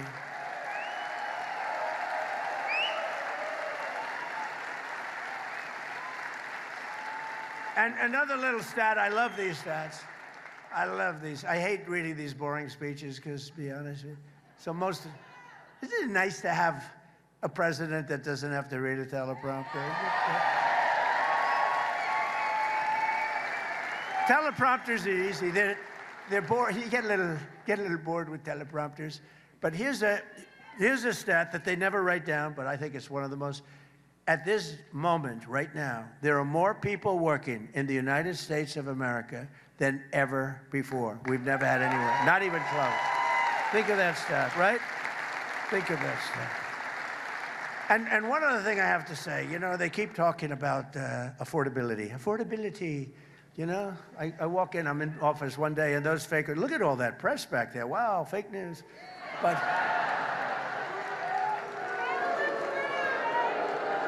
But they keep talking about affordability. When I got in, you remember the first news conference, it was one day, they started screaming, what about eggs? What about eggs? Eggs. I said, tell me about eggs. What's the problem? They're up 5 times higher than they were just a year ago. I said, I've just been here one day. And then they started screaming affordability. And, you know, I made the statement, but they always misread it and everything else but I said, the Democrats saying that is a hoax because they're the ones that cause the affordability. We're bringing the prices way down. Look at what's happening, coming way down. And after we finish defeating Iran, which is being very badly defeated, pretty soon I'll be declaring the Hormuz Strait a territory of the United States.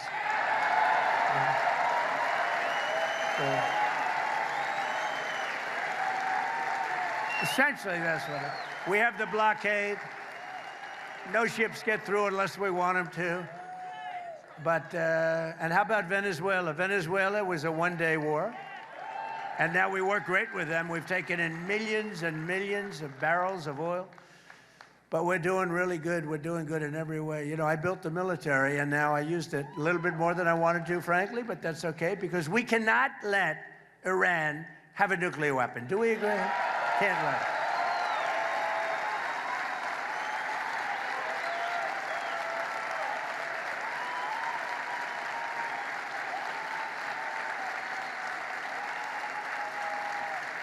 So most things are down.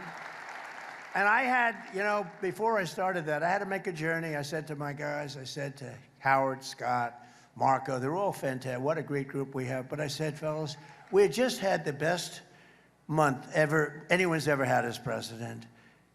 The numbers had just come out. I just got back. I was in Iowa helping some people. And I was in office. And we're looking at the pump, and it's $1.95 a gallon. And another one was $1.85. I said $1.85 a gallon. And I meet them the following day. I said, I have bad news for you guys. We have to make a little journey to the Middle East because we have to put out a potential disaster, a potential very big fire like you've never seen. We can't let Iran keep going. They would have had a nuclear. If we didn't hit the B-2 bombers, if we didn't hit them, you would have had a nuclear weapon. And it would have been a very sad day for this country and for the entire world. So I said, we're going to have to put out the fire in the Middle East, and we've done that. They're never going to have a nuclear weapon. We have loaded up. So I just say this. So for you to pay a tiny little bit more for your gasoline, just remember, you're doing it so that a very evil country cannot have, a country really, it's the #1 state sponsor of terror in the world. We don't want to have them have a nuclear weapon. So remember that when you have to pay a little bit more, you're at $4. It's okay. I mean, it's, I'll never apologize. I did the right thing. But you could, you know, if you didn't have, you'd be at, I mean, I had it down to below $2 in many states, but in California you can't include because they keep taxing. You lower the oil price and they end up taxing you more than what you lower it. But you just have to remember that what we're doing is a great service for the world, not only for ourselves, for the world. And we're really doing a great job. Our military is unbelievable. The blockade is unstoppable. It's a wall of steel. The blockade is a wall of steel. But the policies of Hochul and the Democrat colleagues like crooked, oh, she's the worst. Is she the worst? Crooked Attorney General Letitia James.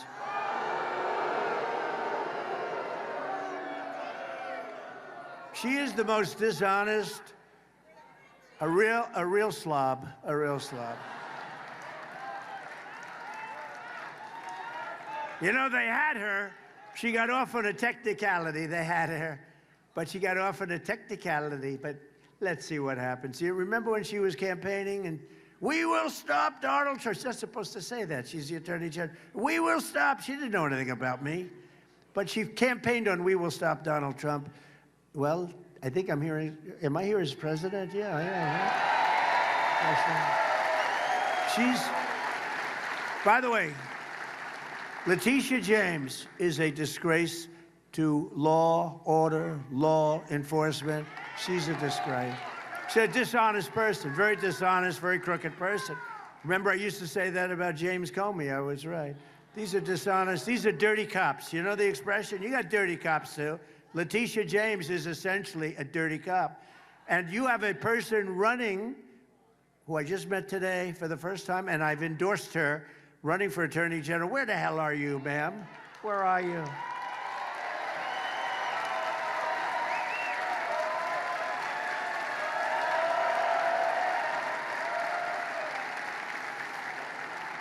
And I'm hearing you have a hell of a shot. Her resume is unbelievable. But the reason that all of the products in New York, pharmacies and convenience stores are all locked behind glass, how do you do that?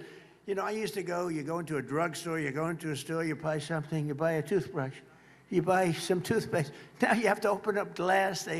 It's no way to run a business. I don't know how the hell they can make money. They can charge you a lot. I don't care how much they charge. They can't be making any money. Actually, I have a store on Wall Street, and they said, sir, we're not going to make it. We're not going to make it. I go into the store. This is before I left. I go into this. It's a drugstore, well-known, big brand, good store. Beautiful store, right across from the New York Stock Exchange in the building. And beautiful, everything's beautiful. There's only one problem. I walk into the store, I said, what's going on here? Every shelf has glass on it, and it's got a lock and a key. I said, why do you do that? How do you live like that? You want you want a toothbrush, or you want a little toothpaste, or you want to get a little Dove soap. You know, you have nice skin. You want Dove. You can pour it gently on your face. Keep your skin very nice. You want a little of that good hair that can puff up your hair a little bit more, so it makes you look like you have 4% more hair than you had. They charge you a fortune. And you have to call the clerk. Sir, would you please help me? Yes, sir, I will. They open up a door at the last door, and they give you a bottle of shampoo. Give me a break. And that's because nothing happens to these criminals. Nothing happens to them. It's not like that in other places. It's not like that in other blue states. But it's not like that in Republican states, I can tell you that. But 3 weeks ago in Kathy Hochul's New York, a demented criminal with 14 prior arrests threw an elderly woman, you know, you saw it, onto the subway tracks, almost died. It was a miracle, barely lived. I mean, what's your definition of live? 2 weeks ago, a wonderful 12-year-old boy named Jacob Fritiz, you read about this one, was tragically shot and killed by a stray bullet fired by a repeat offender in a gun battle. He was having a gun battle with his friend, shooting bullets all over the place. Jacob was the son of a loving mom and a retired New York City police detective, and they are incredible people. And I think I heard that they may be with us today. Are you with us? May I introduce you? Please.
Incredible, horrible story. What a horrible thing. But we're going after them. I just said we're going after. These are bad, sick. They're sick people. They're sick people. Also with us is former New York PD officer Ethan Corey. Where is Ethan? Ethan Corey, who 3 years ago arrested an illegal alien criminal in New York City. Oh, that's the guy I remember. I remember him. He arrested someone for endangering a child, only to watch that migrant criminal be released under the sanctuary laws that Kathy Hochul so fervently supports. And just imagine the anguish that Ethan felt when he learned that that same monster was arrested for murder and murdering a beautiful young nursing student who became a very famous person after her death, unfortunately, Laken Riley in Georgia. Now, if they had the proper laws, you did your job, you did it, but they just released this animal into the world. I just want to thank Ethan Curry. Please accept our congratulations and our love. Thank you. Thank you, Ethan.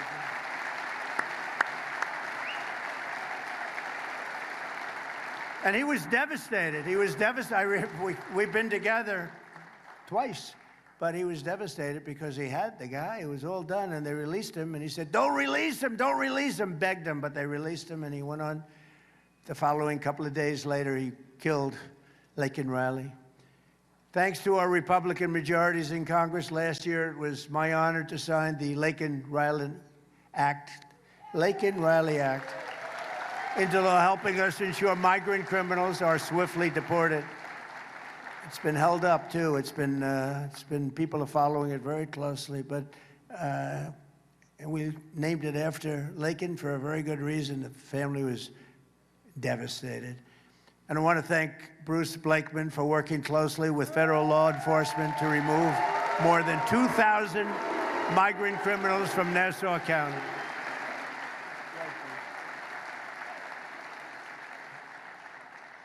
He removed 2,000 absolute total criminals. That's why your records are so good. That's why you're #1 in the whole country. I got to check that, Bruce. I don't know about that. But that's why you're #1 in the country. It's time for the people of New York to remind your politicians that their job is not to protect the criminals. Their job is to protect the good, hardworking people of New York.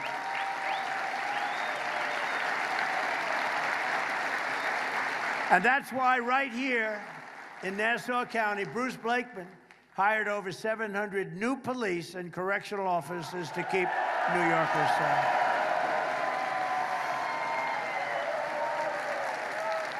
I don't know. Should we do this? Come on up, Bruce. Come on. Should we do it? Come up, Bruce.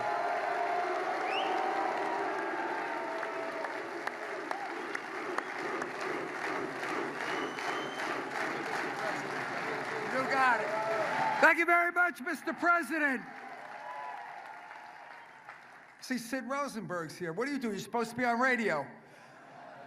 Listen, we are so honored to have President Trump join with us here today in these magnificent facilities that we have here in Nassau County to honor the men and women of our law enforcement professionals and firefighters. And especially we want to thank President Trump.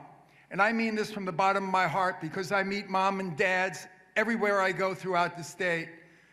Thank you, Mr. President, for sealing our borders. There are less and less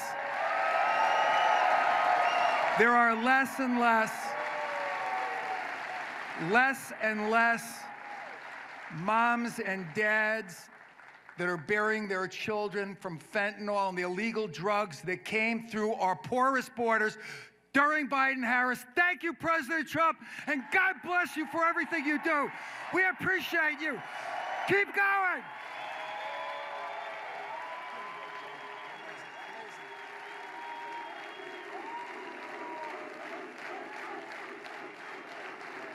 That's what you need. That's what you need. He'll be great. No doubt about it. A lot of times I'm with people and I'm sort of not very sure. I'm sure of this one. He's going to be great. The official communist platform calls for abolishing the police, abolishing prisons, abolishing qualified immunity, abolishing all immigration enforcement, and giving full amnesty to 50 million illegal aliens. How about that? One of Mayor Mondami's closest allies in New York, Daria Liza Avila. I've never heard of her. Who the hell is she? Called police pigs. They're pigs. She said, they're pigs. And she said that end policing, full stop. That's her campaign. That's what she says, end policing, full stop. The radical extremist has not been disavowed by Chuck Schumer, who's a Palestinian. He's a full-fledged Palestinian. In fact, I'm looking for Palestinian garb. I'm going to send it to him for his birthday. I know him very well. Or crazy Nancy Pelosi, she's totally crazy. If you got to know her, you'd say she's crazy. Or Kathy Hochul, who's done such a poor job in New York. In fact, she has the congressional Democrats full support. Think of it. Every Democrat, not the people are going to vote for Bruce Blakeman, but the politicians, they're all for her. Begrudgingly, I have to tell you. The mayor came in very late for her, if you remember. Communism is the greatest threat to our country in history, including World War I, World War II, Pearl Harbor, or even 9/11.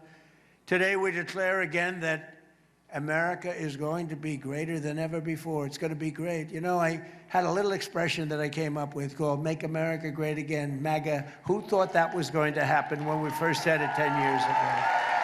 All right? First said it. I came up, I said, that's a good sound. Who would have thought? But we're joined today by some of the warriors in Congress who are standing up for our values, including Representatives Nick LaLota, Andrew Garbarino, Nicole Malliotakis, and your former congressman, a friend of mine, Anthony D'Esposito. Anthony. And thanks as well to Sheriff Todd Hood, fantastic guy. Kaylee Buller, who's running. Anthony Constantino, who's running for Congress. Janine Driscoll and Mike LaPetri. Come on up, fellas, come on up. We got to get them in office. Come on up. Get up here. Come on up here. What the hell? It's late in the week. We have a couple of minutes. Wow, we are so excited. Thank you, President Trump, for lighting this room on fire. We love the work you've done to make Nassau County the best county in New York. We appreciate all the devotion. And thank you for coming here today to support us to keep the Republican agenda going in Washington. Thank you, Robert. Thank you, Mr. President. America is the hottest nation because of you, sir. America's swagger is back. Our enemies fear us. Our allies respect us. And Mr. President, you are here because you know we choose common sense over chaos, and we 100% back the blue. God bless you, Mr. President. Thank you so much. Long Island, are you fired up? Hey, listen here. Mr. President, thank you for being with us here on Long Island. Now listen, Suffolk County, we're pretty safe too. Any Suffolk County folks in the house? God bless Suffolk County too. Now listen, we Long Islanders, we want two things. We don't want to be able to move to Florida or North Carolina. We want to stay here. And we need two things to stay here. And you're helping us a lot, Mr. President. We want to make it more affordable. And you cutting our taxes helps us stay here on Long Island, but also making us safer. We got our cops here, too. We love that you're supporting the blue. We love that you're here on Long Island. God bless you, Mr. President.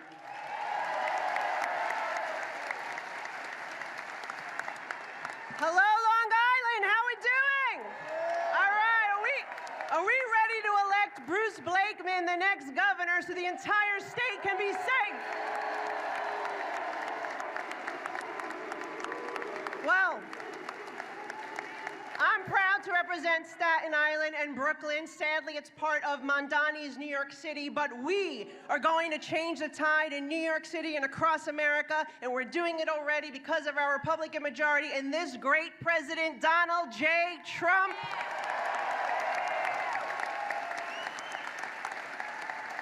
My mother fled communist Cuba, and we will never allow that to happen here in the United States, the greatest and freest country in the world. Thank you, and God bless.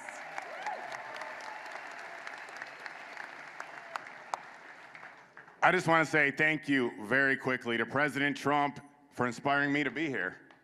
I wasn't a politician until very recently. I saw what he did for our country, stepping aside from his incredible business, and I decided I wanted to do the same thing because of him. And I tell you this, I think I'm still an objective person. Bruce Blakeman called me an anti-politician, so I have a clear message to everybody in New York State. Democrat, Republican, Independent, you have no choice anymore but to vote Republican, vote Bruce Blakeman, vote every Republican you can find, because the Democrats are destroying our state.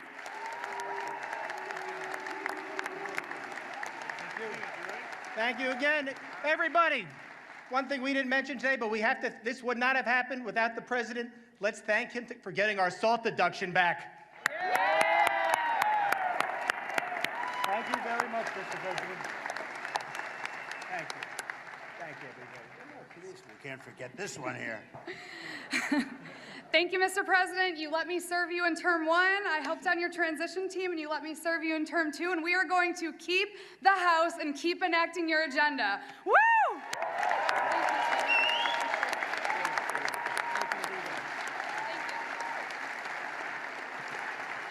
Thank you very much. They're fighters. What you need is fighters. Also with us is New York Republican Party Chair Ed Cox. Where's Ed? Thank you, Ed. Good job. You got a hot one going, Ed. A friend of mine for a long time, Nassau County Chair Joe Cairo.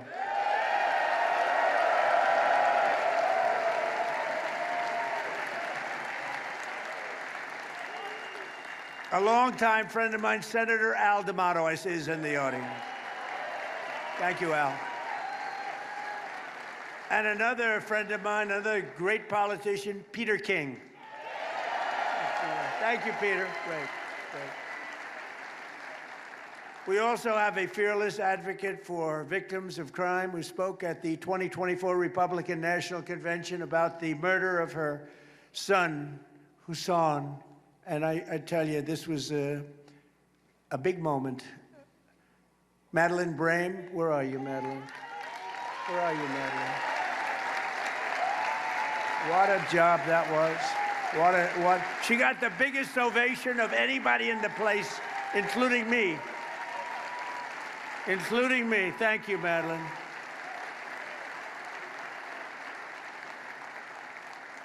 Thank you very much. She got a hand for 5 minutes. They were applauding you and the job because they got to know you on television, talking about your great son, and I appreciate it. Along with another passionate advocate for crime victims and a survivor of very violent crime, Jasmine Robles. Thank you. Thank you, Jasmine.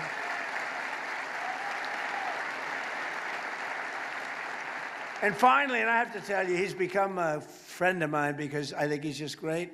I used to watch him on television in a slightly different mode. He was a comedian, I guess, an actor. He's sort of everything, and now he does some of the best commentary of anybody anywhere in the world, talking about the Civil War, talking about everything having to do with patriotism. Kelsey Grammer.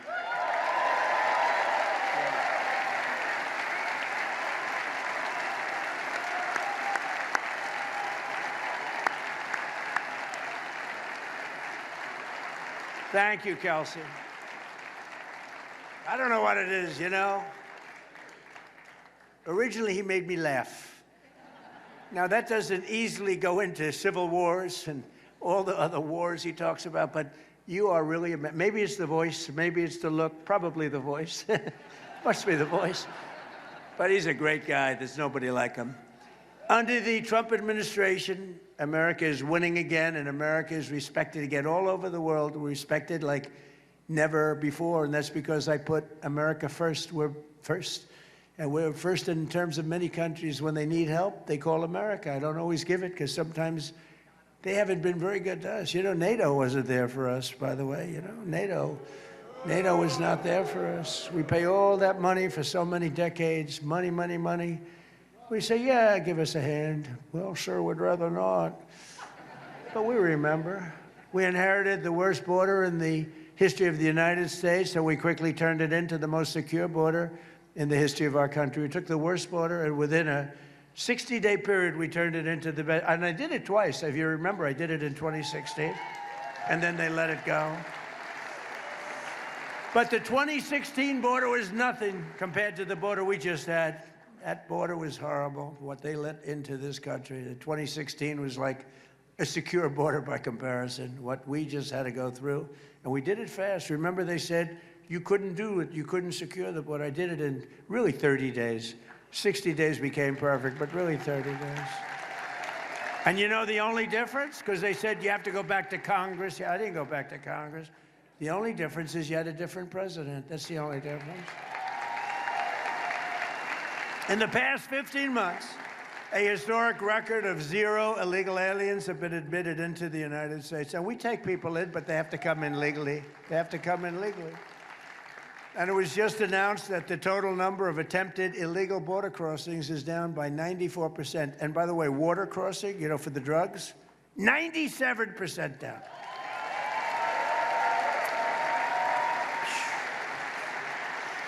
%97. You know, for years we've been interdicting, they like to say, but for years we've been grabbing those boats, bringing them into Miami and different places. They'd be let go in a matter of minutes, always had good lawyers, and they'd be back sailing sometimes that night. They don't sail anymore. They don't sail. And the 97%, in fact, we're going to give probably medals to some of the 3% because I think they happen to be the bravest people. Anybody getting into one of those boats to bring drugs into our country, I consider them to be among the bravest people anywhere in the world, either that or the dumbest people in the world.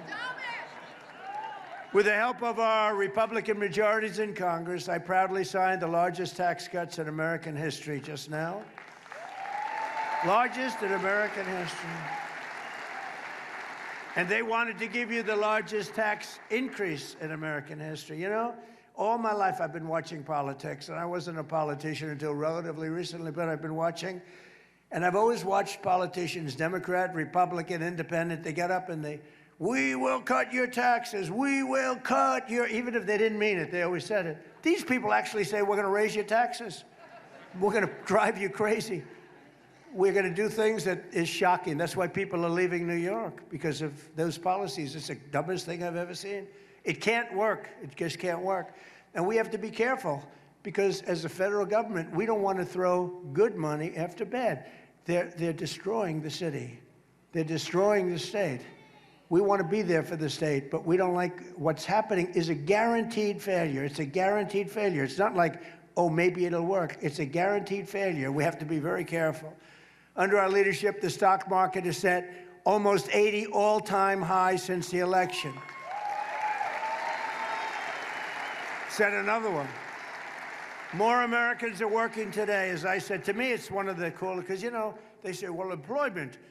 They say, how's Trump doing in the economy? He's at 42 on the 42. We built the greatest machine in history. It's the greatest in history. More money invested, as I said, 19.2 trillion with a T, $19.2 trillion. And they say, how's he doing on the economy? Oh, he's okay. Not okay. When I say we have the most people working, and by the way, the fake news, you see those people? If I'm wrong by, I have to be very careful. Because if I'm wrong by a half a point, it's headlines all over the place. When other presidents or Democrats make mistakes, that's okay. But if I misstate something slightly, just a little bit, like a half a point, quarter of a point, it's headlines all over the world. Which keeps me extremely honest, I must be honest with you. Under my most favored nation policy on drug prices, we're delivering the largest prescription drug price cuts in the history of our country by far. With price differences of 400, 500, and even 600%. And the headline in most of the papers this morning was, the largest drug price decrease in 65 years. And that alone should win us the midterms, really. That alone, because that reduces health care, reduces everything. For decades, Americans paid the highest prices for prescription drugs. We paid more for prescription drugs than anywhere in the world, and now we pay the lowest price anywhere in the world for prescription drugs. And I could tell you how I did it, but it's too boring. All I know is you had to get other countries to agree, and I got every one of them to agree. You know why? If they weren't going to do it, I said, I'm going to raise tariffs on you. I'm going to put 100% tariff. It's going to be 10 times more. Sir, we'd love to do it. We'd be honored to double our prices. They had to double their prices in order for us to get the reduction. But think of that, 400, 500, 600%. We should win the midterms on that alone. We're making the largest ever investment in the United States Armed Forces. Our armed forces are the best in the world.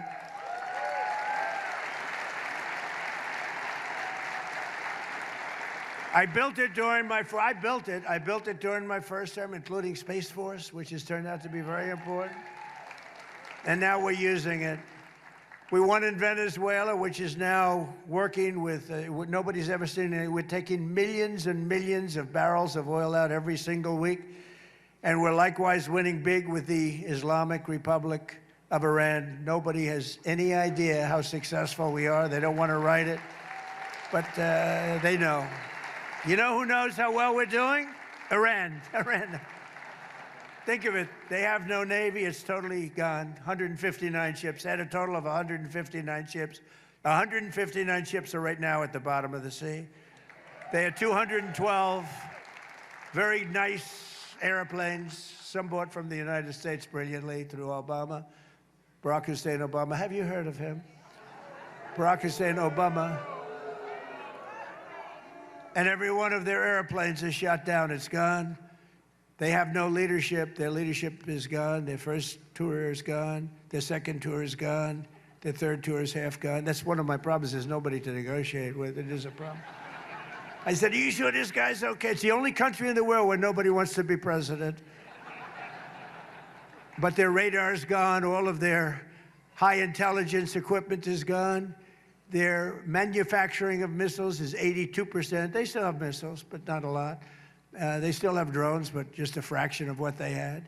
But their manufacturing is largely gone. And I read an article in one of the fake newspapers the other day.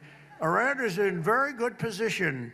They have 350% inflation. Their currency is valueless. I read today where their currency is of no value. And the New York Times said, Iran is doing quite well in the war. These guys, fake news, it's just fake news. There's nothing you can do about it. They're sick. They're just as sick as their partners, the Democrats. In just 18 months, we've turned this country completely around. Our border is secure. Our jobs are up. Inflation is way down. Investment is pouring in. Factories are opening. Our military is more powerful than it has ever been.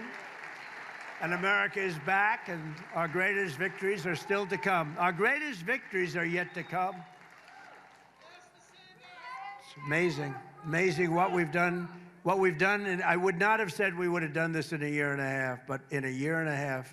And I tell the story all the time. The King of Saudi Arabia, 2 years ago, I was there, and he said, you know, I was in office for a little while, like 6 months, so it was a year ago, and he was with me, good guy, smart guy, under siege, by the way. All those countries are because Iran was known as the bully of the Middle East. And he said, you know, sir, that a year ago, we said your country was dead, and now you have the hottest country anywhere in the world. He said that. That's where I got the expression. Many other leaders say the same thing. Every other leader says it, but a lot of them don't like saying it publicly. So in conclusion, with the help of our Republican majorities in Congress, we will crush violent crime to the lowest levels ever. Already there. We're already there. Lowest levels, best crime levels in 125 years on murder and most of the other crimes. We will impose harsh new penalties for dangerous repeat offenders. We will crack down on Marxist prosecutors. We will never abolish the police. Instead, We will abolish the sanctuary cities. We will abolish them. We will destroy them. We will take them out. We're going to take them out of service. And we will immediately end no cash bail.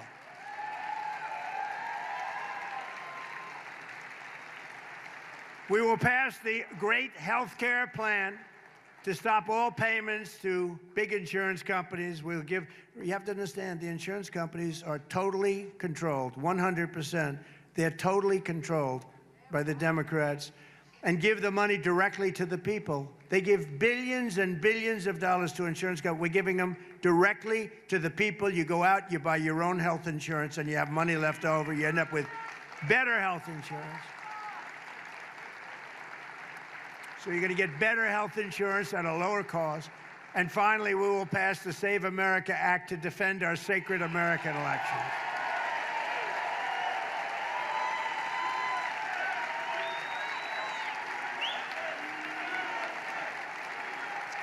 Because all voters must have photo ID, and all voters must provide proof of citizenship.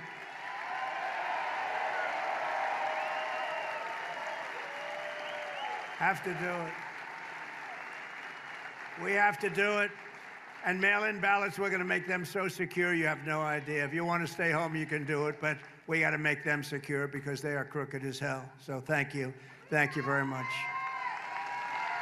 And we'll also enshrine permanent law. There will be no men in women's sports, and there will be no transgender surgery for your children. No more. And we've essentially killed DEI. Isn't that nice? No more DEI. I don't see the people behind me big on DEI. Were you big on DEI, anybody? That's not a DEI group, I can tell. It never was, by the way.